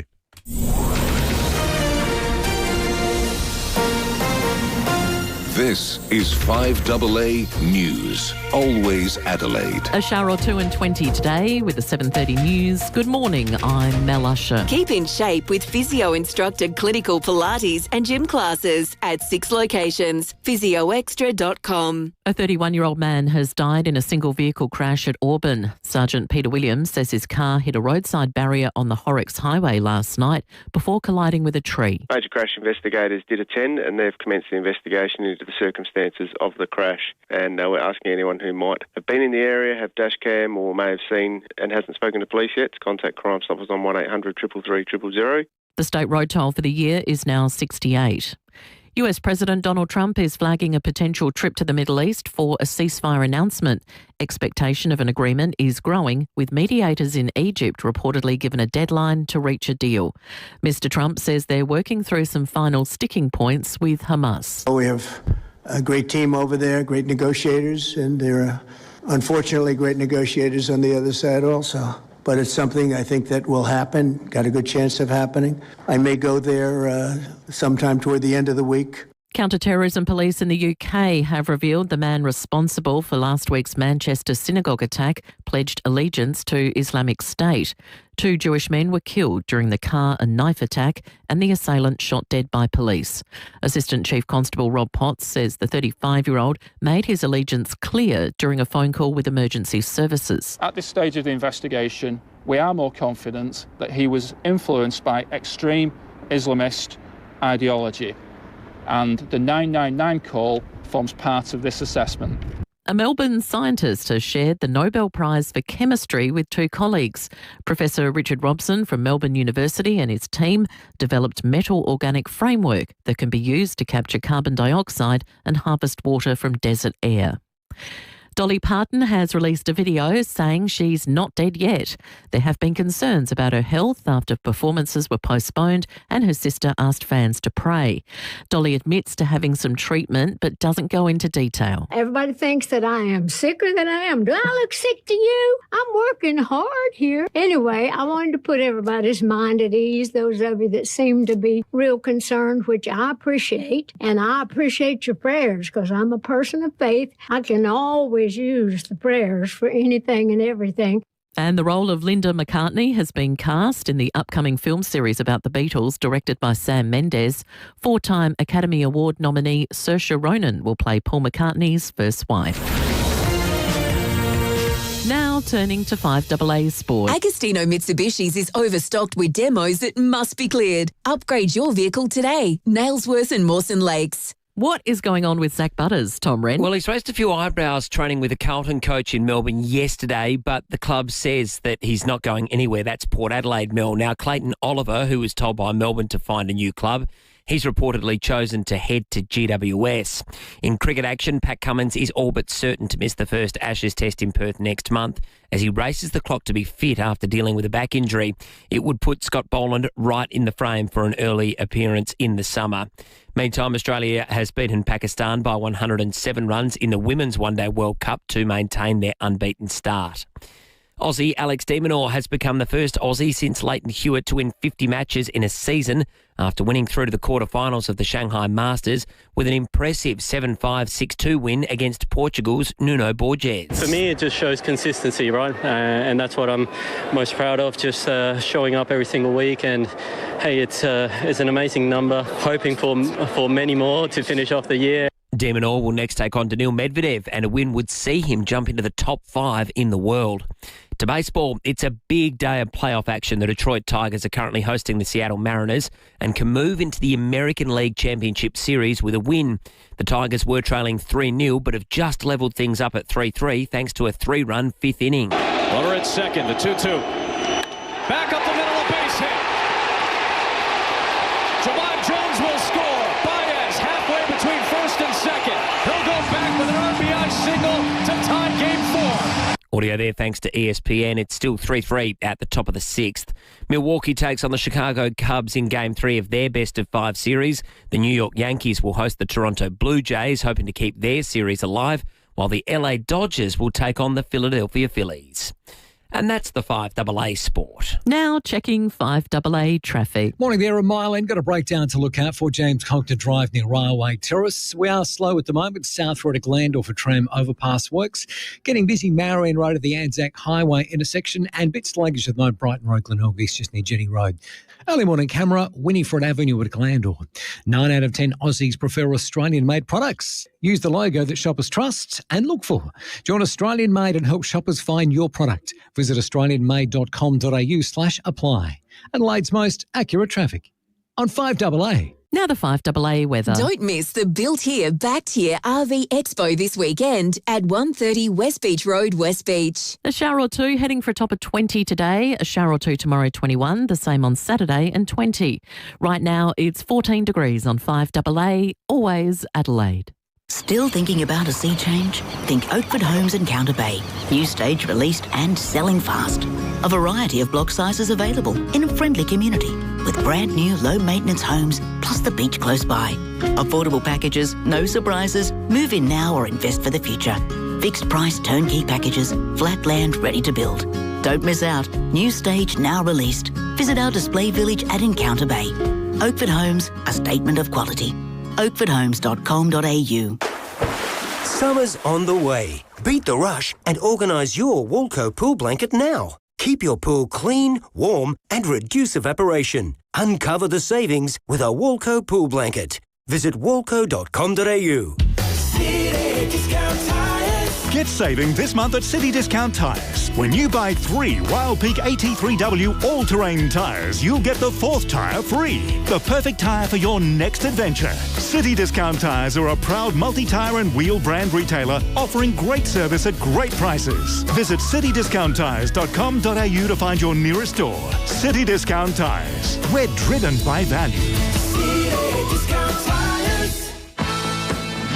David and Will, congratulations, boys. 10 years. Amazing. So 2015, when you started, that was a good thing. You know what else happened in 2015? Guess who won the wooden spoon? I can't tell you. I'm not allowed to mention them on air. Congratulations. There's surprisingly big offers at Hyundai, like the Tucson from $39,990 drive away. Visit your participating Hyundai dealer today. David Penberthy and Will Goodings, 5AA Breakfast. What's the song? Everything I See Reminds Me of You. It's poor old Leith and the Carlton Football Club. That's right. Can you do something for David Will's 10-year anniversary? Ah, yes, 2015. The Wooden Spoon. Thank you, Leith. Yeah, on your Leith. Very funny. Speaking, as we were earlier, of salary cap breaches with Geelong, it seems to be a nice segue to Carlton, doesn't it? Indeed it is. I was, I'm bugging it. This is Democracy Manifest. They're eating the dogs. I tell you what, any boss who sacks anyone for not turning up today is a bum. Matt's. Matt Abraham in the 5AA Breakfast studio, as he does each and every Thursday morning as we dissect the spin of the week. Matt, good morning to you. Good morning, Will. Good morning, David. Listening to you talking about live golf on the way in. And, you know, there is a theory that the government was quite relieved that it had to bail out the Whyalla Steelworks because that meant it could sort of make a almost dignified exit from the disaster of its green hydrogen plan. Although they did blow $100 million on that, but that left $350 million in the kitty, which they were able to chuck into Whyalla. And privately, there were a couple of senior ministers who were, I think, used the word never let a good catastrophe go to waste. Yeah, totally. I wonder whether the Premier would be hoping that somehow Live Golf collapses before the election, or before they have to chuck 55 million bucks into trashing a perfectly good golf course in the city for, one weekend for people who could probably afford to buy the golf course themselves out of their earnings. It does. You're right. It's a great point you make, Matt, because it does give them an out. If they want an out, the out is there. Yeah. And, we keep being told everything's okay. Remember the sponsor of the car race, FIVEAA? There were a lot of reports going around that maybe there wasn't as much money in their kitty as everyone was hoping. And we went, no, it's all good. It's all good. And then just quietly, got a new sponsor. Who's it? Like, I don't know. Not FIVEAA. John Martins or someone? BP. Yes, yeah. Yeah. Oh, perfect. Sponsor for a car race. Perfect. But you've got that. I think it's going to be very interesting in March, come the election, because you've got the government is trying to sort of have some good news stories running, constantly. And, of course, the backdrop was ramping, but now you've got the algal bloom as sort of this irritant, I think, for the government, because it won't go away. And got this incredible testimony to that. You were just talking to Nicola Santafani, this incredible evidence given to this parliamentary committee that looking into the algal bloom, that this thing might just sort of wash back and forth, like almost permanently, but certainly for years. And I'm thinking, that can't be good, can it? But isn't that the problem for the government with this, and the sort of cheap opportunity for the opposition, is that who bloody knows? I know. It's like some but isn't that the perfect film. cheap opportunity for the opposition? Correct, it is. Correct. Although we've actually got a few texts going, we're hearing a lot from the opposition where they're just jumping up and down all over this. What's their plan? Where's their summer plan? Why don't they release it? The Liberals will fix the algal bloom crisis. Every Telegraph poll. Every Telegraph poll. Well, you can't do it anymore, can you? No, they banned it. Exactly. I mean, a third party might have to do it. Yeah, that's right. But it seems to me that we've shifted from a situation during COVID where it was people before business, where effectively, to protect people from COVID, business was just like trashed, basically, to now business before people with the algal bloom. Whereas the government at every opportunity uses the word perception of an algal bloom. It has downplayed, to me, the safety of it at the beaches and so on, and information is leaked out. So there's been quite a switcheroo's gone on. Yeah, I think it's such an astute observation, because it's an about face that's dripping with irony, I think, because of government overreach during COVID. I think there's a large cohort of people that say, well, we don't trust these institutions anymore. However, the institutions are now saying they're now adopting the let it rip approach, that, to use the parlance of COVID, on the algal bloom. But the same people are saying, well, we don't trust them. Yeah, we need more government oversight. Yeah, so it's like their algal bloom strategy's been informed after reading every Adam Crichton column. Exactly. Whereas back then it was like, we're going to shut the state down because somebody's gone to the Woodville Pizza Bar. It has been, but they've fundamentally misunderstood one of the lessons of COVID, and that was that the faith in institutions was broken. And simply by virtue of them adopting any position, be it don't go to the beach or do go to the beach, there are people going, well, I'm just not going to do what they say we do. Yeah, I know. And that's the legacy of COVID. Welcome to 2025. Yeah. Where they've really lost control is on social media. I went down this weird rabbit hole. I barely ever use Facebook. I can't even remember why I even managed and how I managed to open the app yesterday. But I went down this rabbit hole, and I'm sure I've got listeners who are members of it. There's this beach goers chat group. And you look at it, and it's just people uploading endless photographs. Here's a dead minke whale at Kingston SE. Here's a whole pile of garfish at Semaphore. Here's a majestic-looking, massive flathead that is dead. Here's an upside-down stingray in the Port River yesterday afternoon. Well, you're getting more up-to-date information on Facebook, on those posts, than the government is giving you, despite having this number you can call to be told. The number is called to be told that we're going to dispel the perceptions that you've got. One of those things on Facebook, and we haven't rehearsed this, there's a site called SA Surf and Bloom. Oh, that's what I was looking at. That's the one. Yeah. Well, anyway, I'm going through SA Surf and Bloom, looking at the horror stories there. This guy called Luke Mosley. Now, it looks like he's a professor at Adelaide University. And he's put together, here while we're waiting, by the way, for the government summer strategy. And what people are asking about is, look, we want some real-time data here. We want a sort of simple dashboard we can go to that tell us, yes, it's here, no, it's not there. You know, red, green. Luke Mosley, I've put together he says he's put together a prototype interactive dashboard to track and understand the current harmful algal blooms in South Australian water. It's free. It's an open access tool. That means other people can contribute to it. It provides easy-to-use visualisations of the South Australian government's algal bloom data. So he's got this data that's going up. It's usually about a week behind, but it's going up. And he's loaded into this little dashboard here. It's got a map. Yeah. It's got a map. You can click on it. You can open it up, go down, look at your particular beach, and it will tell you if there's a big purple dot there. It'll show you where the swirl is and all that sort of stuff. I thought, this guy's doing this. You know, this is a bit like the guy who came up with Wordle in his own time. This guy's doing this. Obviously, he's at Adelaide Uni, sort of probably thinking maybe I could do something a little bit better than they're doing. So it comes up with this app. It's free. So if you're on Facebook, check out SA Surf and Bloom. A guy called Luke Mosley, who I think is doing for free what the government is probably spending millions stooging around doing at the moment. Maybe they should just pick this up and run with it.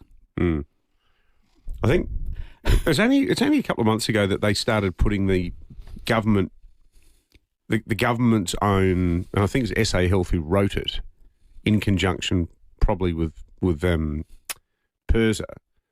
But the advice about what you should and shouldn't do, because for a long time, like on Cooperinga Council website, they had nothing. All the coastal council websites had no information whatsoever. And they only a couple of months ago plonked it on there. Yeah. But it's written in this sort of generic government speak, I think, where you read it and you go, Well, the other problem I think and I have some sympathy for the government because I think this is almost impossible to reconcile. And it's a real issue long-term for Adelaide and South Australia if the bloom persists. But there is a grey space between the bloom won't kill me and I don't want to go to the beach, right? There's plenty of people out there that go, well, I get the health advice is it's something, but I don't want to be there. I don't want to do it, right? Yes. And all the medical experts saying, it's fine. Don't worry about it. Just don't eat the dead fish. But people go, I don't want to swim among the dead fish. Okay? No, exactly. That's not an unsigned... And I reckon... It's hard to untangle that. Within this radio... You can't untangle it. That's right. Within this radio studio too, I reckon we're all at different points along that spectrum. Like I'm whatever. I'm going down there. I'm going in. I don't care. If the kids get sore eyes, we'll deal with that when it happens. I mean, bad luck, kids. Here's some drops. I did take them to Mexico City. Can't be as bad as Mexico City. You can't even breathe there. What are your kids, guinea pigs or something? Off you go. They're up for it. I think a lot of parents, none of this cotton wool nonsense. Toughen them up. But here's a bus ticket. Take yourself to school. Only $5, Dad. Anyway. Jeff in Largs North has just made a good point. I just want to get it in on the text line. He says, guys, you'll find with some of the people on these Facebook pages, they're not actually current updates. They're full of recycled photos put up by people who are pushing their wheelbarrow. Social media is doing more harm than the bloom is. I think everything we were saying before was right, but that is also right. Yeah, you do have to pick your way through it, just like you have to pick your way along a beach, particularly if your kids are running around with their eye unable to see temporarily, and you don't have to worry. But we're now at the point, we've gone from those little signs saying, oh, no, it's okay, don't worry, it's a don't breathe the air sort of thing, to I think SA Lifesavers carrying these little dilly bags with puffers in them in case someone has an asthma attack. So, and where that's normal. Yeah, no, that's fine.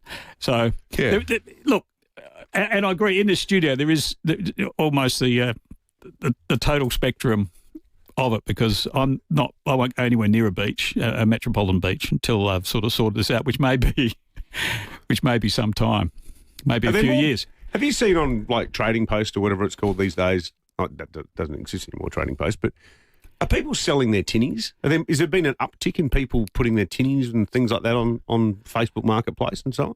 Well, one of my son-in-laws is trying to sell his tinny at the moment, only because that will create room in his shed for my boat, so I don't have to keep paying to have it in storage. But if you do want a tinny, this is an excellent one. Just contact studio. only raced on weekends by a little old lady. We're going to check traffic. We'll come back with more from Matt Abraham in a moment, including another 2 resignations from the State Labor Party.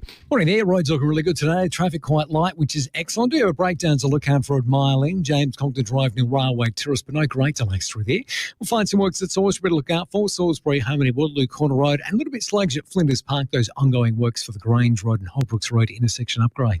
Cameras, Edward Street, Melrose Park and Nottage Terrace at Bedinty.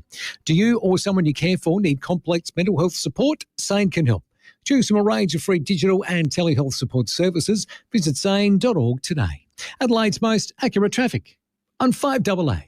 For 50 years, Sterling Homes has set the standard. As we mark our 50th anniversary, we invite you to share your dream with us. To celebrate, we're giving you $15,000 in luxury upgrades your way at no extra cost. Choose from reverse cycle air conditioning, stone bench tops, solar panels and more. Plus, we're including 2.7 metre high ceilings. It's your home built your way because at Sterling Homes, your home. Find your nearest display home location at sterlinghomes.com.au. T's and C's apply. Is stress making your muscles tense and your nights restless? Caruso's new Super Magnesium Plus Ashwagandha to the rescue. With 6 forms of magnesium, Caruso's Super Magnesium Plus Ashwagandha supports muscle relaxation, relieves symptoms of stress and promotes deep sleep. So if you're tired of tense muscles and sleepless nights and can't wait for calm, comfort and peaceful relaxation, try Caruso's Super Magnesium Plus Ashwagandha today. From leading pharmacies and health stores, always read the label and follow the directions for use. If you love your home but you've never been in love with your kitchen, well, the answer is not far away. No, it's just 15 minutes up the freeway because that's where you'll find Balhanna Kitchens by Design.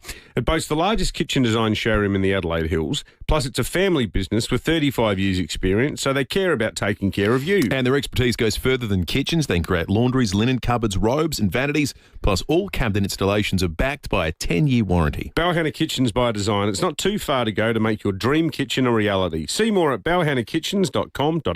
Your old hot water system can drive as much as 40% of your energy bill. Fortunately, you can upgrade to something that's 70% cheaper to run thanks to Right Price. They're the leaders in heat pumps and installation. Now's the time to upgrade and save money on a more efficient hot water system and take advantage of government incentives and free installation. Reduce your energy costs today with a heat pump from Right Price. Make the switch with Right Price Hot Water. At Right Price, heating and cooling, you can get the price right at Right Price. 5AA Breakfast is streaming live right now. To watch, simply head to 5AA on Facebook or YouTube. There's surprisingly big offers at Hyundai, like the Tucson from $39,990 drive away. Visit your participating Hyundai dealer today. David Penberthy and Will Goodings, 5AA Breakfast. I won't be standing for the state seat of Torrens. However, until that time, I will continue to be your voice, advocating for and supporting local issues of importance to you. That's Dana Wortley, who announced her departure from politics yesterday. So too did Lee Odenwalder, the member for Elizabeth, the little para it used to be as well. Just need a moment to collect myself. It's a bit emotional. Has it gotten to you, Matt? No. Sorry. That's cruel. No. Cruel man, but fair.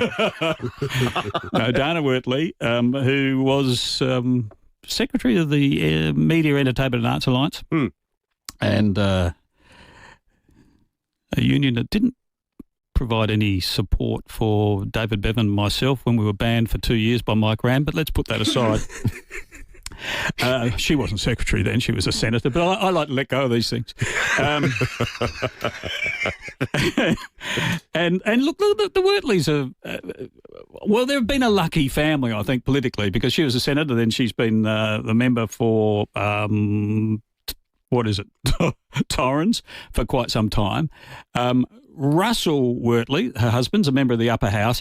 He was a member of the old, what they used to call Duncan Left, the old Peter Duncan Left, but then became a member of the Right, which helped his pre-selection along. maybe a reasonable switcheroozy there. But he's going to kick on. So you can relax. If you're going to miss, what I'm trying to say here in a very careful way is if you're going to miss the Wortleys, don't worry, because Russell's got another 4 years in the upper house. So there'll always be a Wortley there. And maybe there will be another Wortley in Parliament because their son, Shay, is often mentioned in dispatches as somebody who may also pursue a career in politics. And why not with those bloodlines? Well, like the Creans, the Beasleys. Well, there you go. Sort of like the father-son rule. He is. I think he is following a well-trodden path through Labor Party affiliations in local government. So I think still is a member of the Prospect Council. So he's sort of getting ready, I suppose. Maybe getting his ducks in order. And good on him, I suppose. Another Wortley in Parliament. It's been a week of the long eyes for Labor too, because Lee Odenwalder has got the chop. Missed out on pre-selection in his northern suburb seat, and he's announced that he's not doing the rounds. Hey, it all seems to happen reasonably painlessly, though, with the ALP, doesn't it? I actually think for the longevity of the government, and the quote we've been talking about a lot this morning, idle hands are the devil's playground.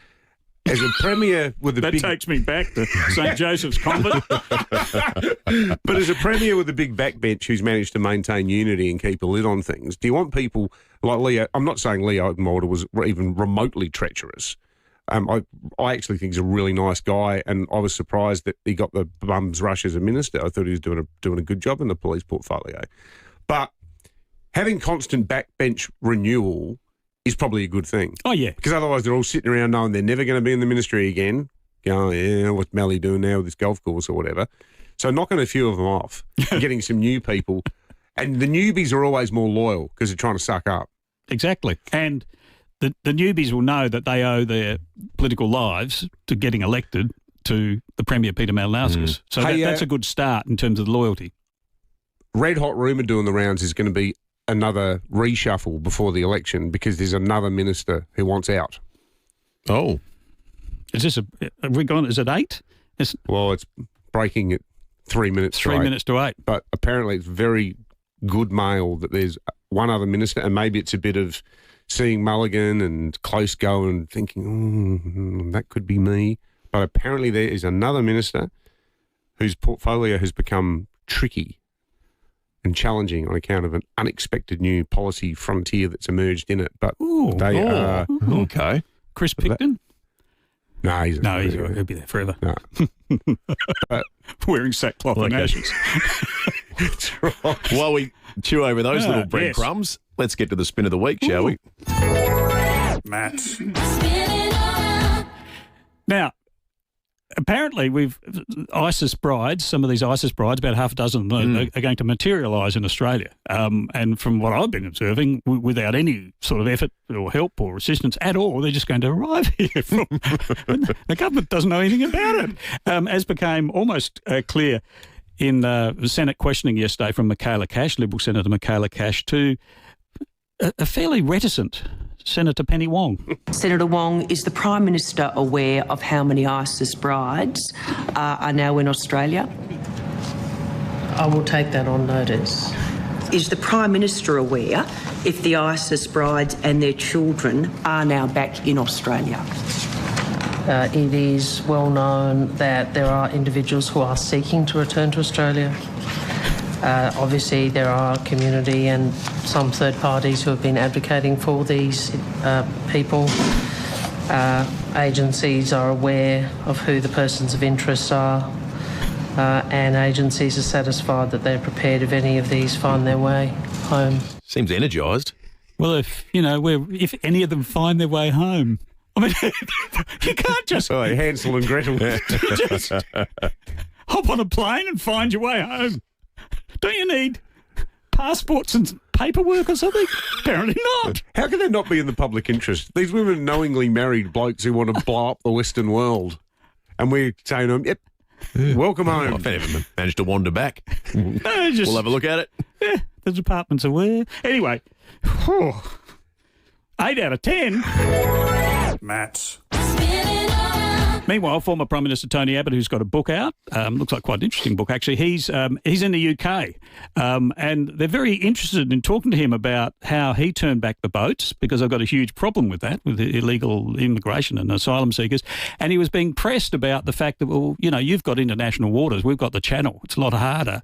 And he was asked that, but he's got a very interesting solution.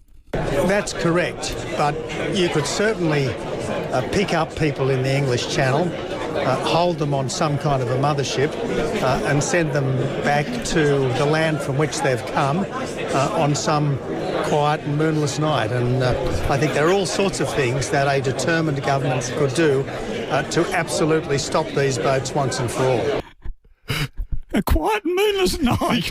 This is paints a beautiful picture of... We're going to go on a mothership, whatever that is. It's Edgar Nash, the Owl and the Pussycat. Yeah. By the light of the silvery moon. They went to sea in a sieve, they did. In a sieve they went to sea. That's exceptional. Yes, so it's all very simple for Tony. Just put him on a mothership, little Darth Vader, steering it, the jet, head off in a dark and moonless night. A big 10 out of 10. Matt. Good luck with the tinny, Matt. On you, Matt. Thank you. Hey, thanks for your... The latest local, national and international news for South Australia. This is 5AA News, always Adelaide. A shower or two and 20 today with the 8 o'clock news. Good morning, I'm Mel Usher. Woken with a stiff neck or sore back? Get a Physio Extra appointment today. 6 locations, physioextra.com. The US president has indicated a ceasefire deal in Gaza is imminent. Donald Trump could travel to the Middle East in the coming days as negotiations in Egypt try to finalise an agreement. Egyptian officials reportedly say a target of Friday morning has been set to announce and sign the first phase of a deal. Mr. Trump says final negotiations with Hamas are going well. If that's the case, we'll be leaving probably on Sunday, maybe Saturday, maybe a little later than Saturday evening, but that seems to be our schedule. A 31-year-old man has died in a single vehicle crash at Auburn. His car hit a roadside barrier on the Horrocks Highway last night before colliding with a tree. The state road toll for the year is now 68. Time is ticking for Qantas as a hacking collective threatens to leak stolen customer data unless a ransom is paid by tomorrow.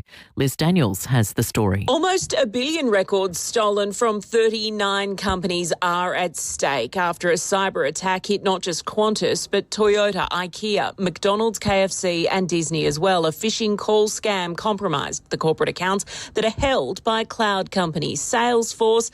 It has declared it will not be extorted, but there is confirmation home addresses and phone numbers of several high office holders are part of this data haul. 9 months on from the deadly Palisade fire in Los Angeles, police have arrested a suspect. Lauren Tomasi reports. 29-year-old Jonathan Rinderknecht is now in the custody of US police. The Uber driver accused of intentionally starting a fire in the early hours of New Year's Day, a blaze that went on to develop into the Palisades fire, which wiped out more than 6,800 homes and businesses. It was the most destructive in Los Angeles city history. Authorities say Rinderknecht called 911 several times after allegedly lighting the fire before fleeing and later returning to the location where he used his iPhone to take videos of the scene as the fire took hold. Prosecutors say they combed through more than 13,000 pieces of evidence in their investigation, which led them to Rinderknecht, the 29-year-old now facing the possibility of 20 years behind bars. The European Parliament has voted to ban the use of words like burger or steak for companies selling plant-based products. The proposal still needs the backing of the European Commission as well as the governments of the 27 member countries to become law.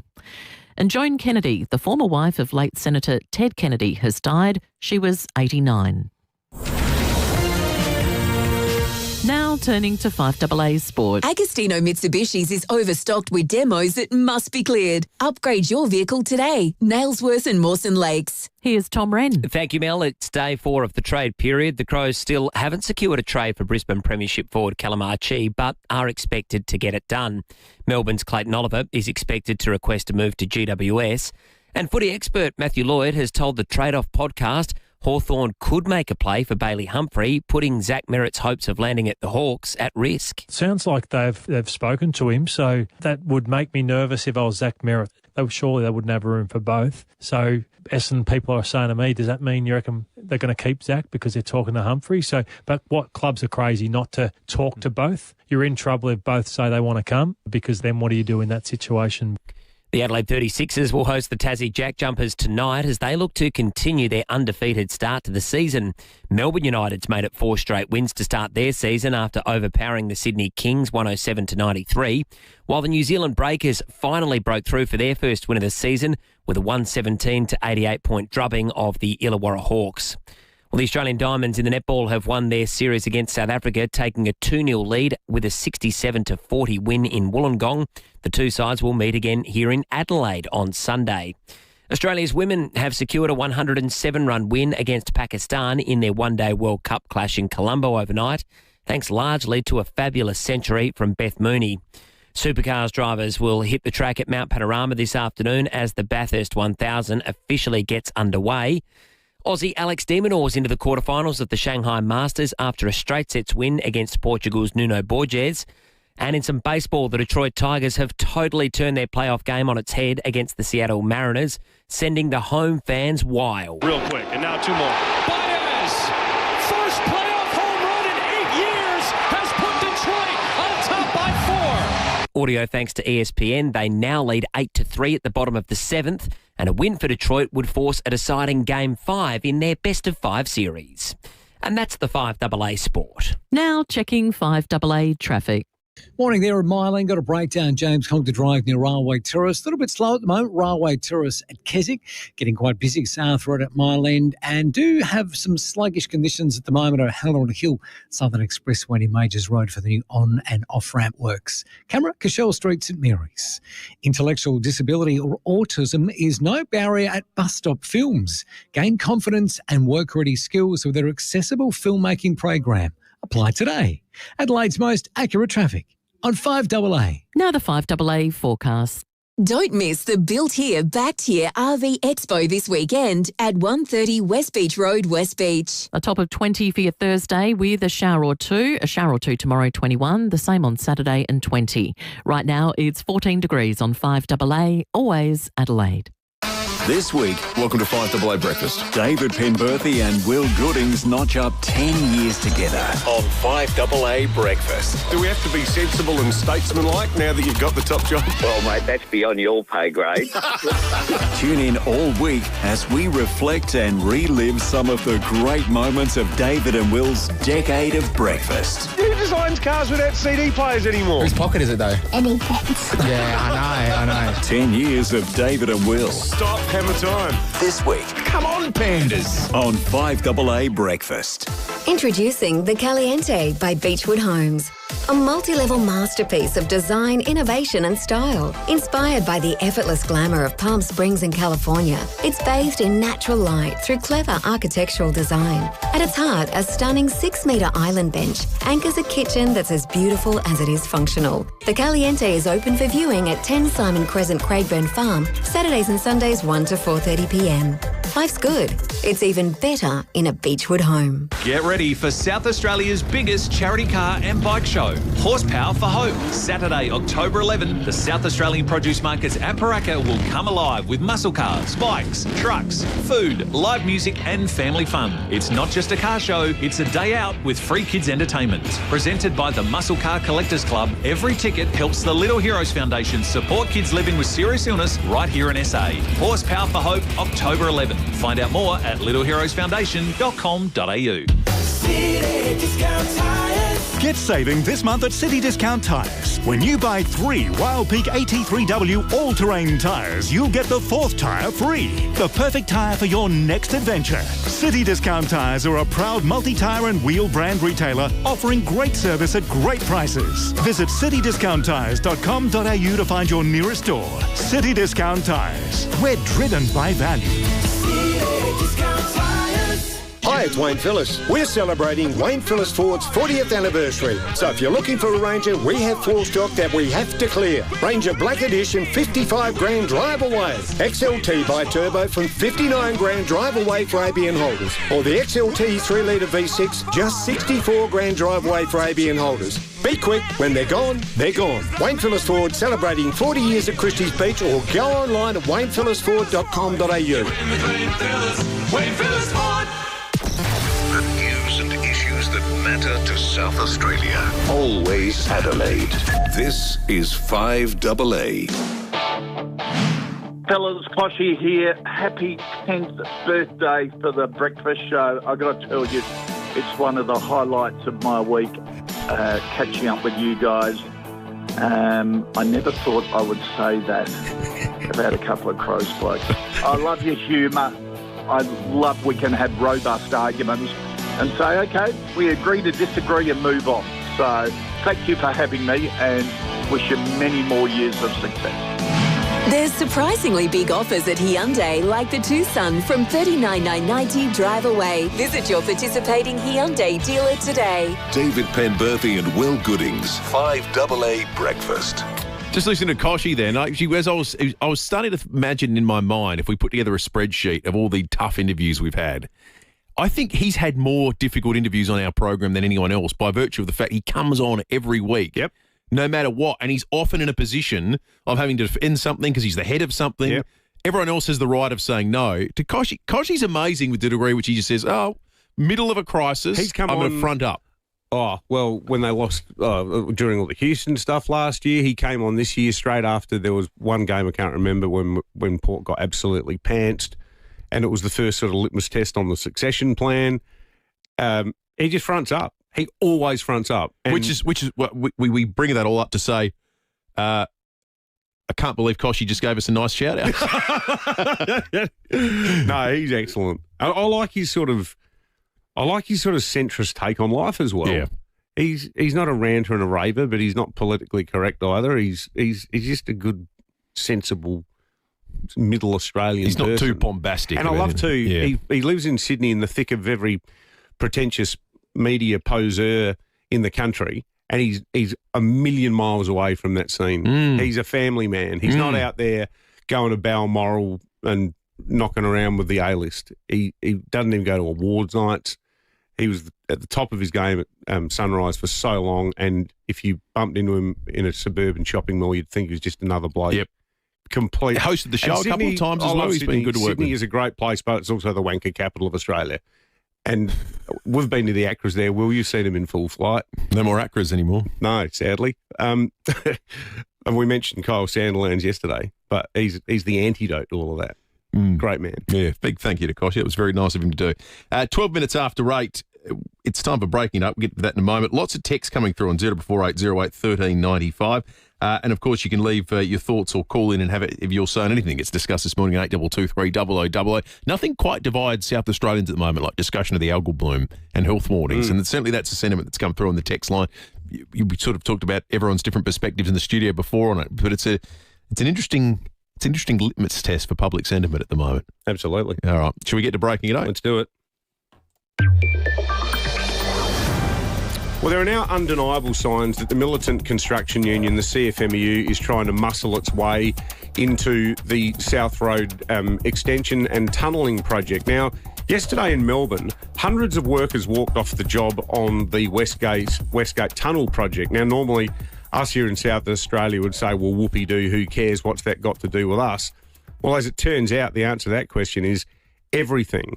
The reason the CFMEU nationally, and particularly in its most militant incarnation in Victoria, has walked off the job there, it's against the fact that the Westgate project consortium, which is John Holland, is also the same consortium that is doing South Road. And we've seen all these great stories in the last few days about these huge tunnel diggers coming over from China. The CFMEU has got the hump, because here, John Holland has gone ahead and decided to staff the project entirely with workers who are members of the Australian Workers Union, who are their bitter rivals. Now, the CFMEU the Victorian CFMU is taking John Holland to the Fair Work Commission to try to have its EBA with the Australian Workers Union overturned. The CFMEU says they should be the union whose members are doing the South Road work. This has got huge ramifications for South Australia. We asked the Treasurer, Tom Koutsantonis, on. We haven't heard back, which is not like Tom, but we think that's a logistical thing because they're currently up in the APY lands for state cabinet. We have got Will Frogley, the CEO of the Master Builders Association, on, who has got a small collection of snapped windscreen wipers on his car to attest to the influence of the Victorian CFMEU in South Australia.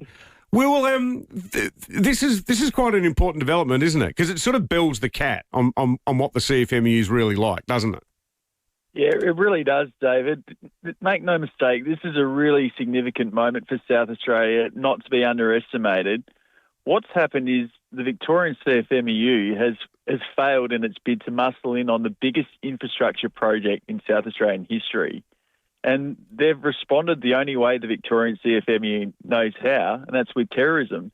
As you said earlier, they've shut down work on Melbourne's $1 billion Westgate Tunnel project, and all of this is to punish the builder, John Holland, for daring to use the Australian Workers Union on the Torrens to Darlington tunnels. It's absolutely ridiculous.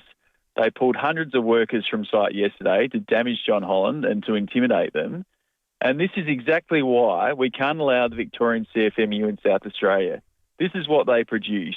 They produce massive delays, cost blowouts, ultimately paid for by taxpayers. And the Victorian industry itself is absolutely infested with corruption and organised crime. So my message to John Holland is stay strong. South Australia supports you. You have an industry that's behind you, a state government that's behind you. The vast majority of South Australians are behind you. We're all sick and tired of this crap from the Victorian CFMEU.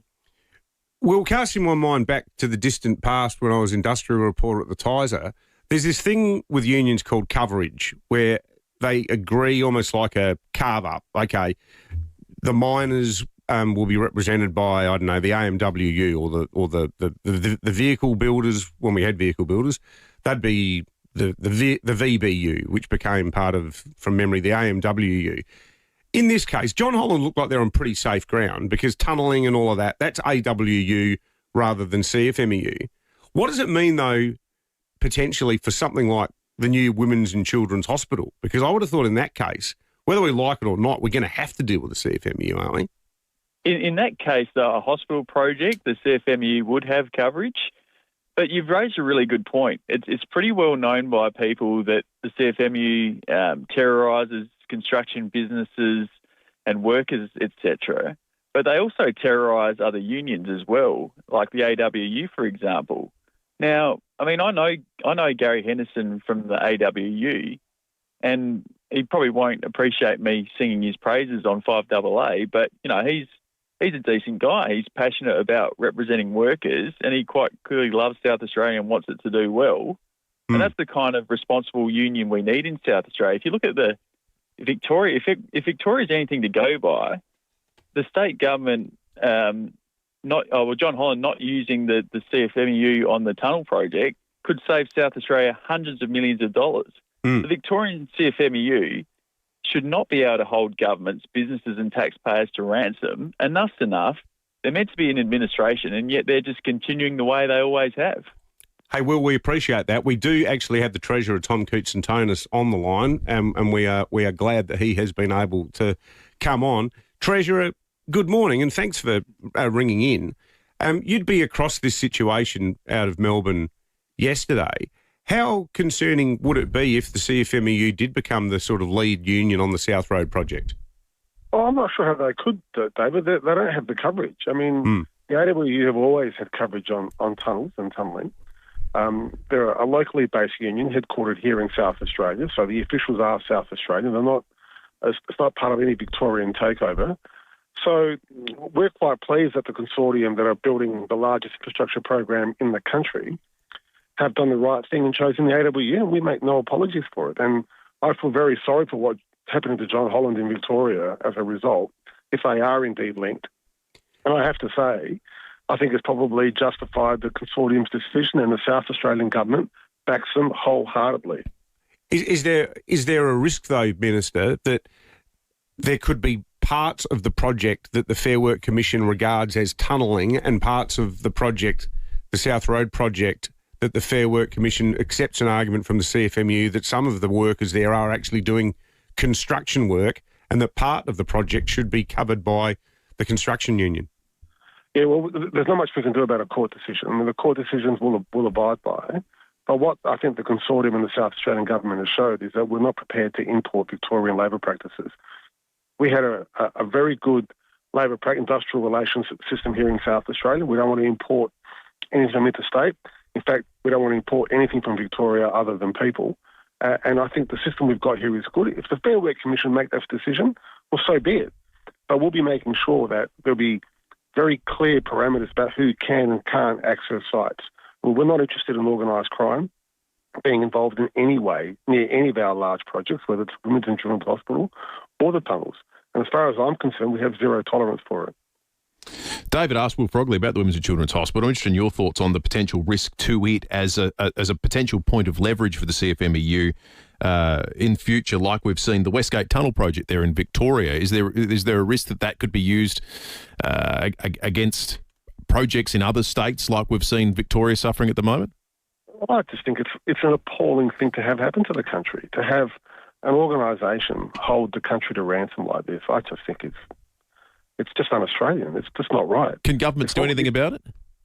Well, yes. I mean, I think we can, and the federal government's put their CFMU into administration. But my view is union leaders are there to fight for the interests of their members, not the union administration.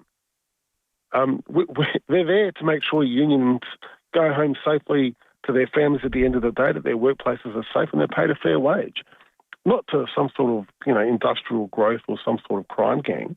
It's not what unionism is about. And what concerns me is that the CFMEU's reputation is driving young men and young women away from the union movement, and some unscrupulous employers are taking advantage of that.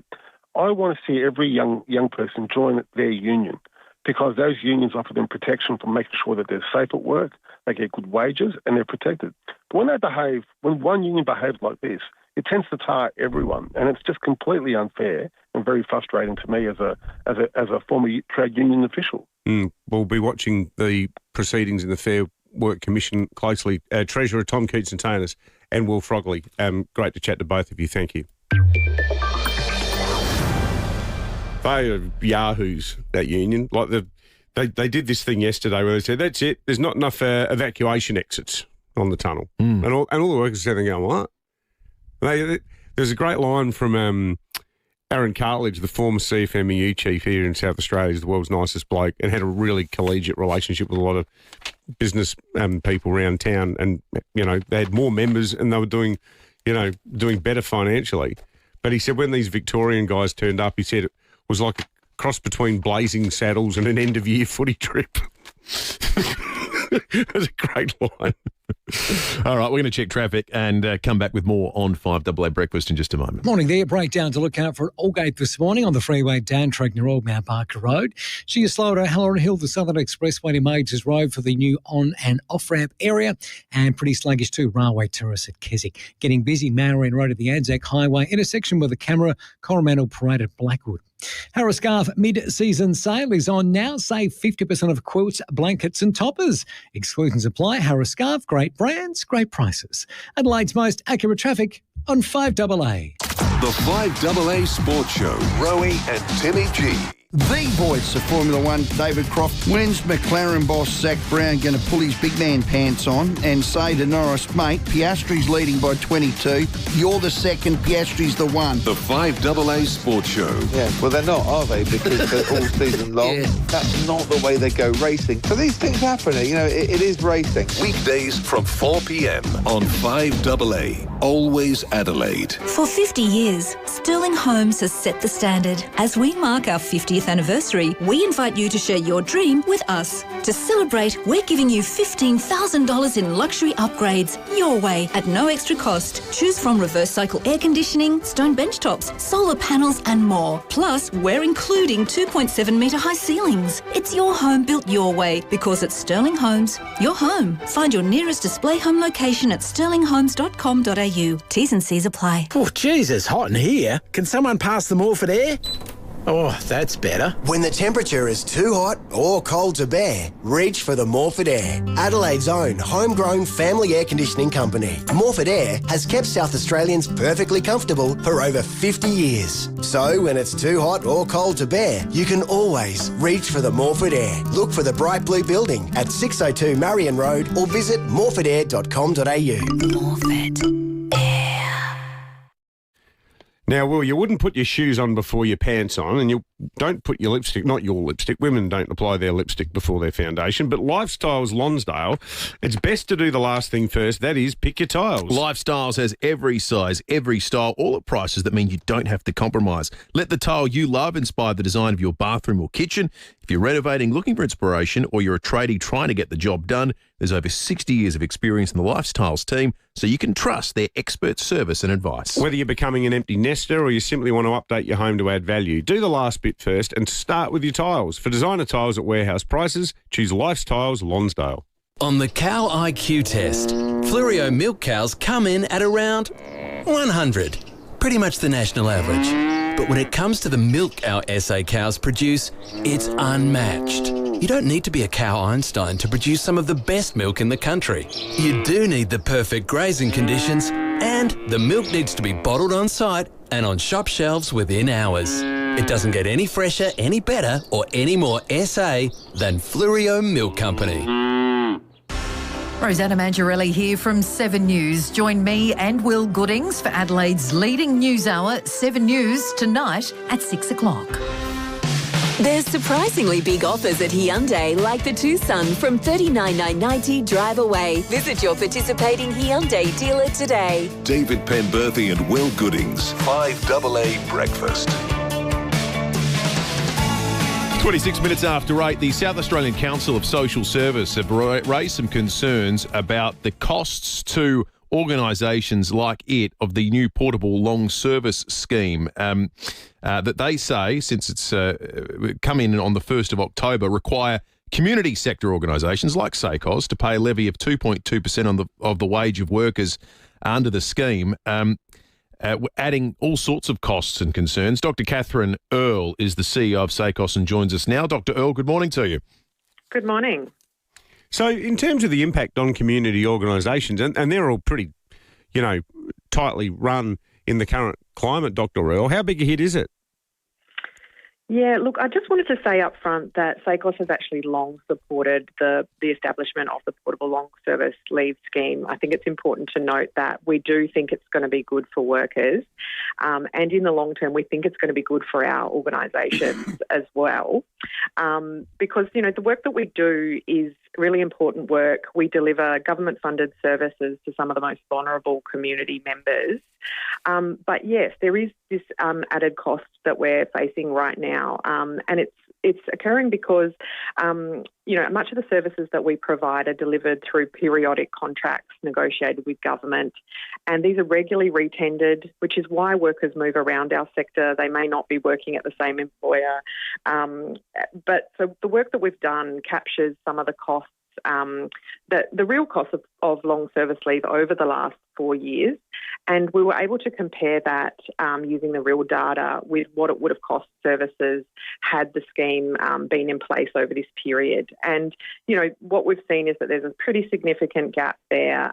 In fact, services would have a liability that was more than double what they had under the previous conditions.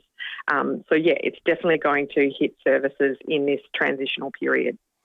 Yeah, no, it does sound like a big adjustment, and we'll see how it all plays out. Dr. Catherine Earle, the CEO of SACOS there, thank you for that. Quite a lot of feedback to our breaking at 8. One here from Nathan, I'm so fed up with the CFMEU. I don't know why they don't just criminalise the organisation or deregister it.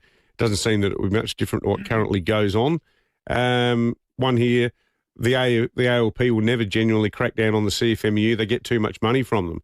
I'll tell you who won't crack down on them. The Victorian Master Builders Association, because they're in cahoots with them. And this is the thing, like such a huge city, Melbourne, is run as a sort of joint operation in a construction sense by both the construction union and the builders, the peak building body, because they're jointly funded through that IncoLink scheme that's now here in South Australia. It's a total rort. The point you make about the Women's and Children's Hospital, I think, is a particularly good one, because this is less a bullet dodge than a stay of execution when it comes to the South Road tunnels. Like on this one, you probably got away with not having to do with the CFMEU, it looks like, in large part at very least. You're not going to on the next big one.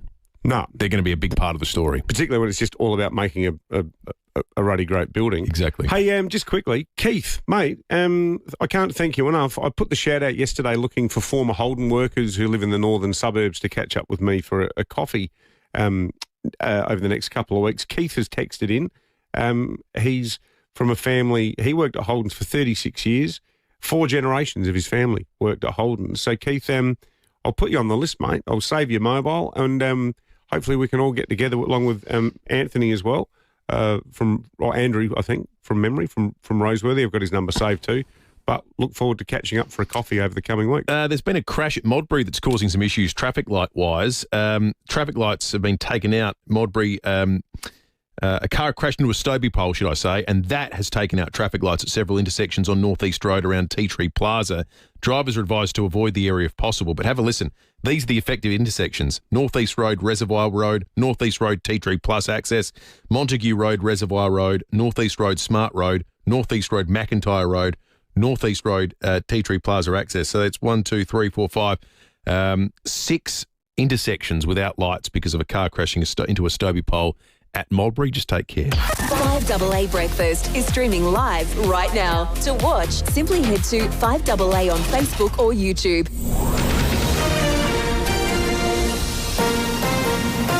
This is 5AA News, always Adelaide. A shower or two and 20 today with the 8:30 news. I'm Mel Usher.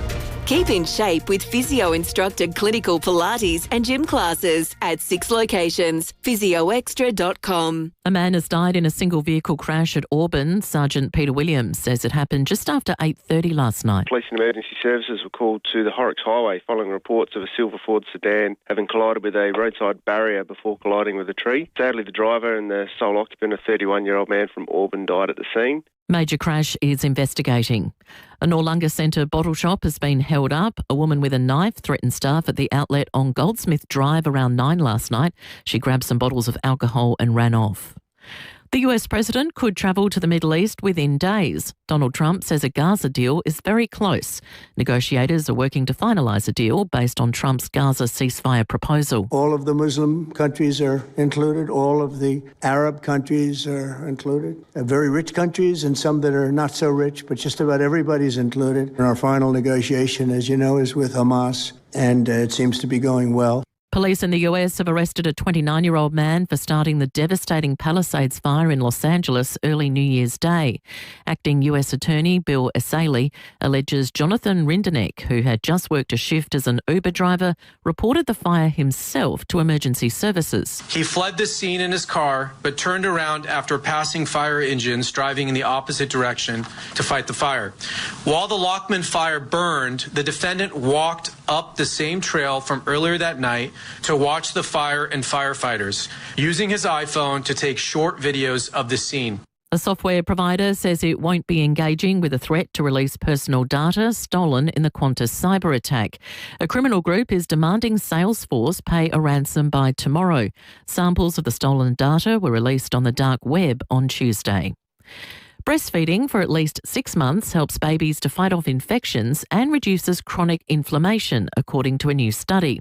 Dr. Toby Mansell from the Murdoch Children's Research Institute says they wanted to gain a deeper understanding of the benefits. We've taken a detailed look at chemicals in the blood related to metabolism and inflammation, and we found that infants that were being breastfed tended to have lower levels of chronic inflammation, and that a type of lipid called plasmalogen seems to be quite important in this effect. Now Now turning to 5AA Sport. Agostino Mitsubishi's is overstocked with demos that must be cleared. Upgrade your vehicle today. Nailsworth and Mawson Lakes. Here's Tom Wren. Thank you, Mel. Plenty of trade action on day 3 of the trade period. New West Coast recruit Brandon Starcevic says he's looking forward to offering some leadership and experience to a young Eagles side. Genuinely very excited to join the Eagles, and a new challenge that they're sort of in a similar position to where the Lions were when I got drafted, so a bit of experience and knowledge that I can pass on and look to grow my leadership skills. The dual premiership player joins the Eagles from Brisbane as part of a 3-way trade with Fremantle and the Lions. It's hoped that it could potentially open the door for Calamachi to now make his way to the Crows. West Coast, meantime, now holds picks 1 and 2 in next month's draft after Oscar Allen's departure to the Lions.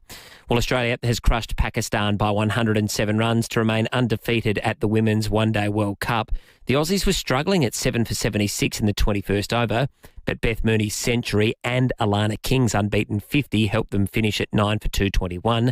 Mooney says it shows how tight the women's international game is becoming. I think every team's got their weapons at their arsenal along the way, so I don't think there's as big a gulf as you think between those sort of top-tier teams and perhaps the other ones.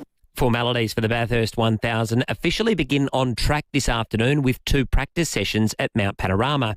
2-time Bathurst champion Chaz Mostert is promising to leave nothing in the tank during Sunday's great race. Mostert will team up with first-time driver Ryan Wood, and he's hoping to see records fall. I'm sure the fans on the hill want to see lap records getting broken. It's been probably the hardest part going to the next generation car, which has generally lost aerodynamics and maybe picked up some straight line speed. And that is the 5AA Sport. Now checking 5AA traffic. Morning there at Modbury, Carvey, Stobie Pole, Kelly Road near North East Road. It's also taken out several sets of lights on North East Road from McIntyre Road through to Tea Tree Plaza. All go to breakdown the freeway down track to Old Mount Barker Road. Blairathal, another breakdown, Prospect Road near Stone Street, and got a camera setting up right now, Ocean Boulevard at Seacliff Park. Do you or someone you care for need complex mental health support? Sane can help. Choose from a range of free digital and telehealth support services. Visit sane.org today. Adelaide's most accurate traffic on 5AA. Now the 5AA weather. Don't miss the Built Here, Backed Here RV Expo this weekend at 130 West Beach Road, West Beach. A shower or 2 and 20 today, a shower or 2 tomorrow 21, the same on Saturday and Sunday 19. Right now it's 15 degrees on 5AA, always Adelaide. The AFLW Pride Round is here from October 10 to 19. Join us to celebrate pride, community and connection. Live at the footy. Tickets just $15 and under 18s go free. Grab yours at women's.afl. I'll see you at the W, yeah. Adelaide's local, trusted and truly connected talkback radio station. 5AA, always Adelaide. Is it the best Beechwood home ever made? Possibly, but there's always more to come from Beechwood. Introducing the Caliente, now open for viewing. The Caliente is a multi-level masterpiece of design, innovation and style. Taking inspiration from Palm Springs in California, it's definitely a conversation starter. The team at Beechwood can't wait for you to see it at 10 Simon Crescent, Craigburn Farm. Open Saturdays and Sundays, 1 to 4:30 p.m. Life's good. It's even better in a Beechwood home. The Phil Hoffman Travel Expo is back, Sunday, October 26th. It's the biggest and best travel event in Adelaide, hosted by Adelaide, with over 60 worldwide tour operators, cruise lines, airlines and travel experts. Enjoy inspiring travel talks, early bird discounts, one-day-only deals, booking bonuses, including a glass of bubbles, plus win one of 5 incredible holiday prizes. The Phil Hoffman Travel Expo, Sunday, October 26th, Adelaide Convention Centre. Entry is free. Register at pht.com.au. Today's reverse ducted air conditioning systems offer so much more than just an on-off switch, which is why REQ Air Conditioning will spend as much time as you need to get familiar with all the functions and controls of your new system. It means you'll get the most out of it from the very start. No guesswork required. Stay cool, stay warm, save money and master the remote with REQ Air Conditioning and Energy Solutions. Google REQ Air Conditioning for a free in-home quote. Fuel costs, receipts. Why does managing a fleet feel like I'm building flat pack furniture? Without the instructions. Don't ask why, ask Wex. Wex Motor Pass is the one card that works for everything. No fuss, no piles of paperwork, just streamlined fuel management across Australia. Finally, a fix that doesn't need an Allen key. Search Wex Motor Pass. Terms and conditions apply. Hi, I'm Lynn Andrews. For over 50 years, we, the Lynn Andrews team, have specialised in commercial and residential property management. But above all, we specialise in people, helping to make life easier for investors and tenants. Everyone is treated with empathy and respect. It's the way we do business. It's the Lynn Andrews way. For residential and commercial property management, we're here to help you. Visit lynnandrews.com.au. There's surprisingly big offers at Hyundai, like the Tucson from $39,990 drive away. Visit your participating Hyundai dealer today. David Penberthy and Will Goodings, 5AA Breakfast. Well, David, I suspect this next chat is going to age you somewhat, but there is a wonderful event that's taking place at the end of January next year, Saturday the 31st of January, at Peter Lehman Wines, marking 40 years since the release of the working class man Jimmy Barnes' album. The tour is going to start in November next month. Jimmy Barnes, good morning to you and welcome to 5AA Breakfast. Gentlemen, how are we?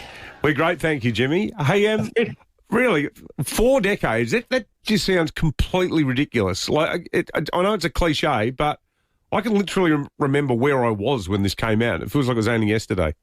It seems like yesterday to me. I mean, it's a long time, and I've done a million gigs since then. But when this record was being made and and when it first came out, when I started touring, this was such a pivotal point in my career.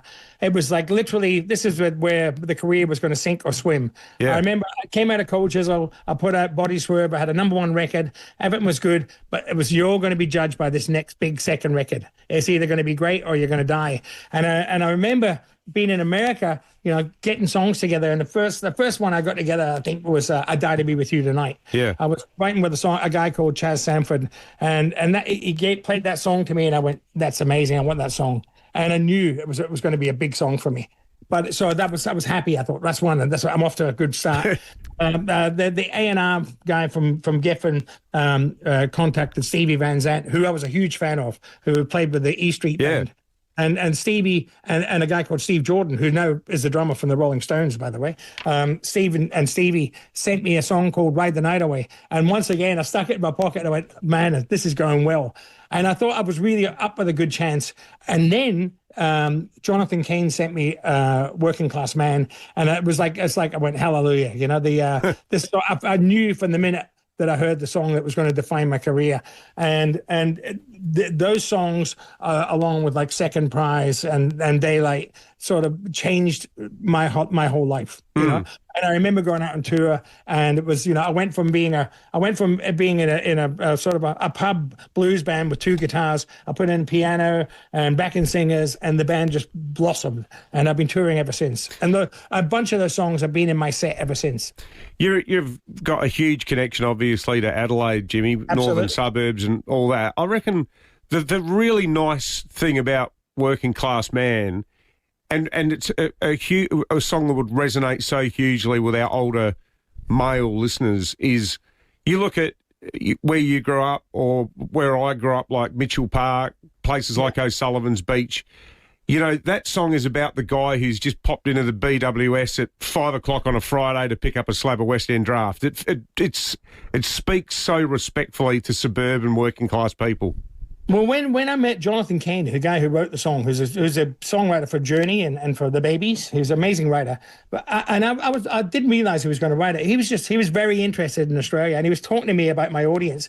And I said to him, where I came from, people work hard. Elizabeth, it was a tough area, but people work really hard, and they'd work all week, and then come the weekend, they'd go out on a Saturday night and kick their heels up and be back at work on the Monday. You know what I mean? Yeah. And saying how hard and die hard they were, and he really loved it, and he wrote the song about the punters and my audience, really. So it was an incredible song, and I remember when it came out, I copped a bit of flack because by that point I've been doing pretty good with Cold Chisel and all that sort of stuff, and I made a bit of money, and they're going, how can he be working class?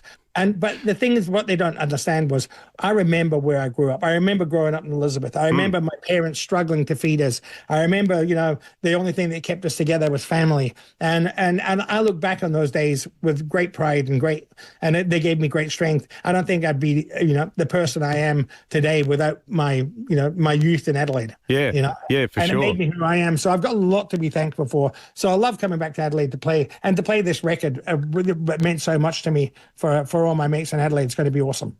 You got such a frenetic pace, mate, and you alluded to the fact that you've made a hugely successful career out of music from such humble beginnings. Like, there's no financial need for you to tour, to keep pushing yourself the way you do. Is it just something where you can't imagine life without it? Life without the thrill of being on stage?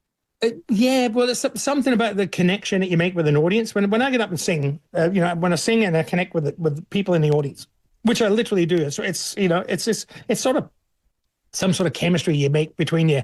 I feel more complete when I do that. It's not about getting up and showing off or needing people to yell and scream how great you are. It's that connection that you make with the audience. It helps complete who I am as a human being. When I sing, I get in contact with my soul. I remember the pain. I remember I feel the love. All the things that life is about, I feel when I sing. And so, it's something I can't imagine. I can't imagine not singing for a living. I can't imagine, it's different singing around the house. I can do that, and I can sing in the recording studio. It's all fine, but it's about getting up and playing live in front of an audience that really does it for me. And it's one of the great things. Sharing music with a crowd of people, whether it's 50 people or 50,000, it doesn't matter. But when you share music together, all your souls light up. Yeah, absolutely. Well, we're thrilled that you're going to be heading back here, Jim. We always love catching up with you when you're in town. It's a great location, great venue. Yeah, Peter Lehman Wines in Barossa. It's going to be fantastic. Yeah, you can get tickets on sale now from Ticketmaster. Jimmy Barnes, great to chat with you, mate. Thanks for your time. All the best, guys. Nice to talk to you. You too, Jimmy. Thank you. What a great event. What a great time of year as well. Thinking back on our 10 years, I reckon that's probably the 7th or 8th time we've spoken to Jim.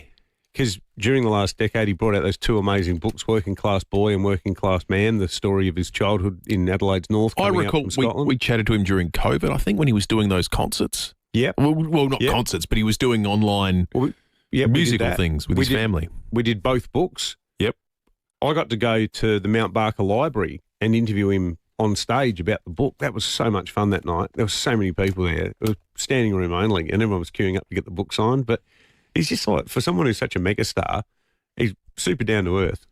And he loves Adelaide, despite his very sort of pained recollections of a youth marked by poverty and violence. Do you know what's obvious every time he speaks is that there is a certain type of person who does something and they love doing it, but because they've done it for so long, they start to find the process of talking about it tedious, and you can just hear it. Yeah. And sometimes it might be footballers, maybe it's musicians, could be politicians, could be whoever.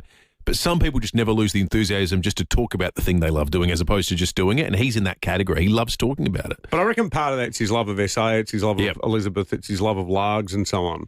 Because you feel like when he's talking to an Adelaide audience through us, he sort of finds an extra leg and really, just lifts even more than... I think that's a good point. I tell you what, though, God, he did a number on himself, didn't he? He's in Keith Richards-esque sort of territory. How old's Keith Richards now? That guy's kind of my hero. The CSI hero should do his studies into these men. Like everyone else is running around thinking about, have I done my 10,000 steps today? A friend of mine interviewed Keith Richards. Kathy McCabe is a music writer for News Corp. She met Keith Richards in Byron Bay before the Stones tour, and she interviewed him at breakfast, and he was talking about how he was on a health kick, and he goes, I'm just drinking margaritas now.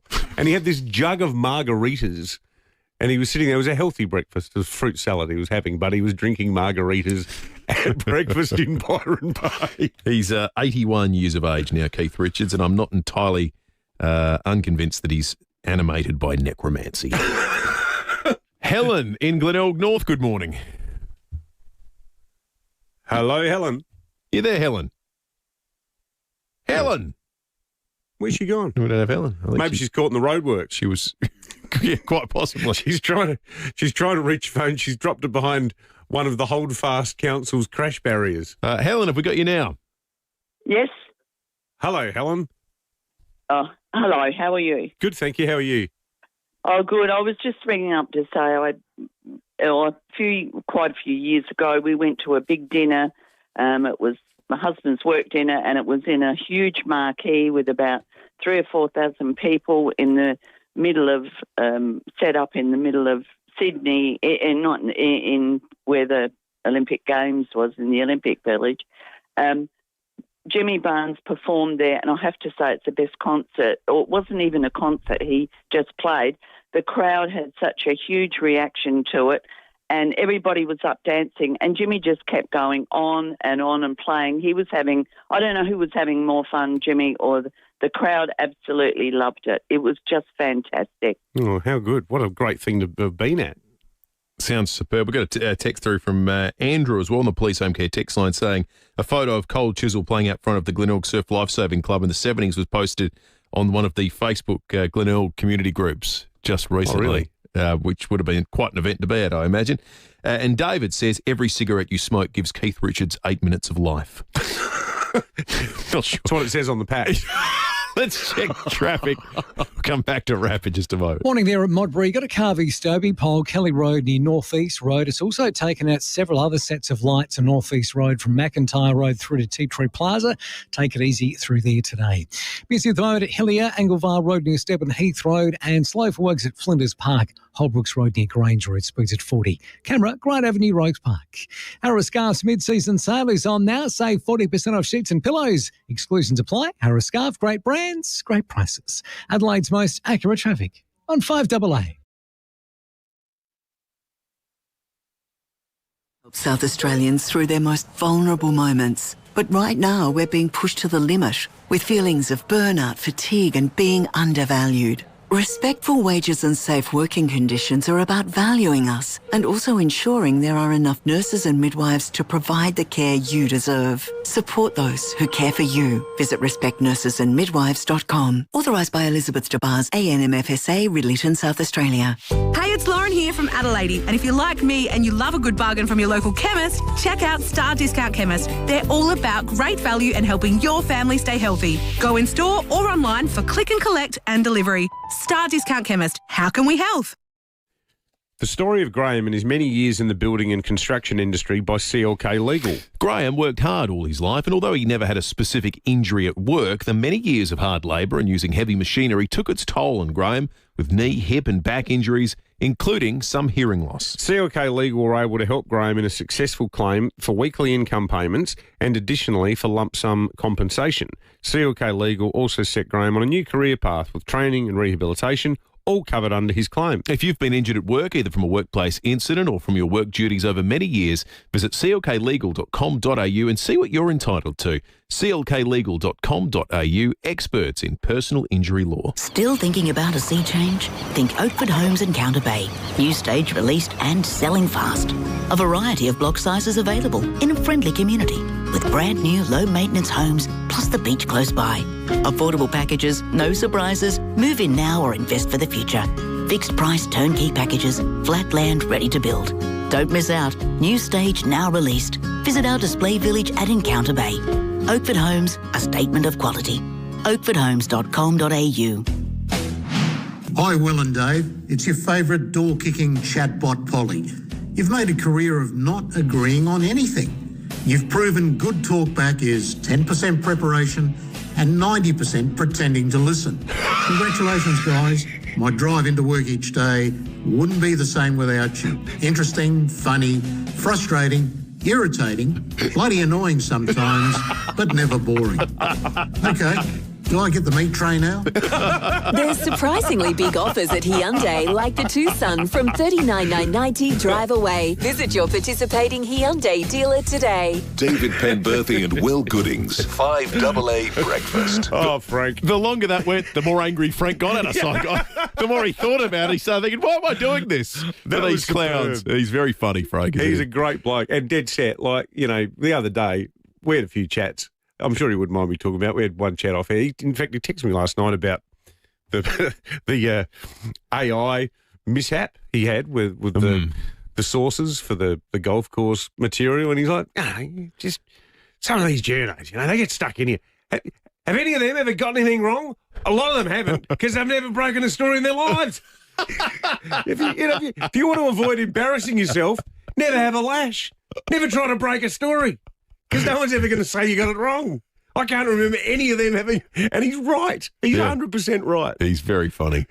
He gets it. Thank you, Frank. We appreciate that.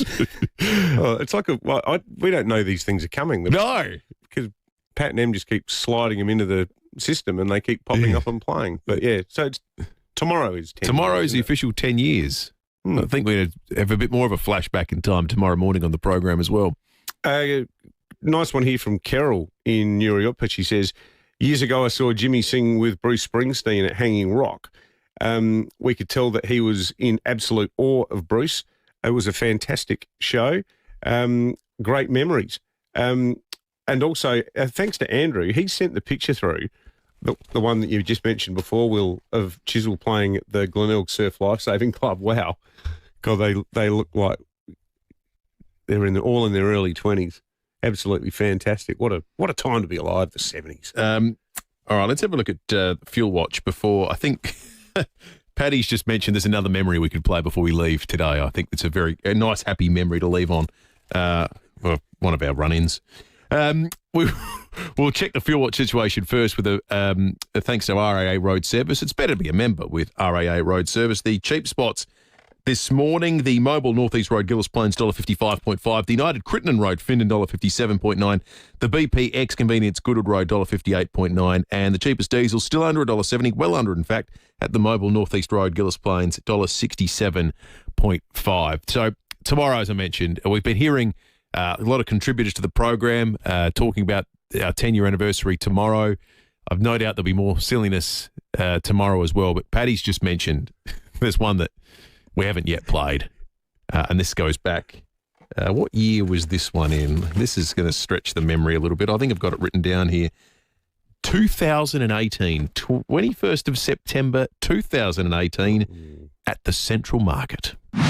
Today is the strawberry drive for 5AA Breakfast. We have been unashamed in our support of the industry, and we've sought to be part of the solution in a very small and unique way of our own. Now, if you come down to the Central Market, what you will see is that we are giving out David Penberthy's very special blend of strawberry margarita.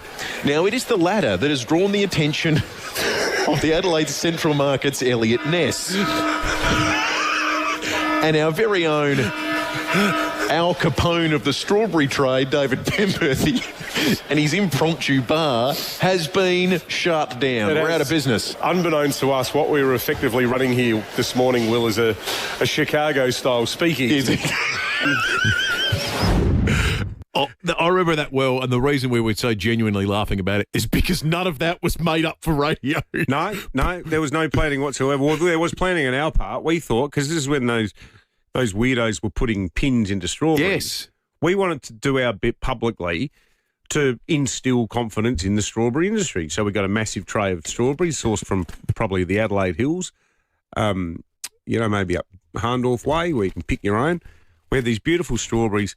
Will, you made a dish. You made strawberries with granola or something, wasn't it? I can't remember. But I made strawberry margaritas. Yeah. And the funny thing was, so many, euphemistically describe them as women of a certain age. A lot of our older female listeners were at the market. There was a lineup. They were queuing up for margaritas. I was like, I'll have a tipple of that, David. Thank you so much. Well, what happened was the market, in all seriousness, they absolutely freaked out, because now I didn't get up to the part of my law degree where you learn that not knowing something is illegal is not a defence. But they said you need a liquor licence. Even if you're giving alcohol away, you need a liquor licence. Even if it's for a good cause. Even if it's for a good cause. Even if you're here to help the strawberry industry, you can't give away alcohol. And I'm like, we didn't know that. A mate of mine who was a liquor licensing lawyer texted me going, you blokes are actually genuine, you know what here. Then Grant Stevens walked down from Angus Street. And it was a proper shakedown. Well, just one of many times over the last 10 years we've needed to enlist the help of lawyers, for whom we're eternally thankful. Hey, congratulations to Maddie from Munno Parry. You've won the tickets to go see James Blunt Tuesday, 28th of October. If you want to get along and see me, tickets at destroyalllines.com. Thank you, Maddie. And also, the 5AA Golf Days, not too far away. Glenelg Golf Club, all thanks to Phil Hoffman Travel. If you want to join us, simply head to 5AA.com.au and register. Don't miss out. All thanks to Phil Hoffman Travel, creating memories you'll never forget. Visit pht.com.au for hundreds of exclusive deals. We're out of time. We'll catch you tomorrow morning for the official 10th anniversary.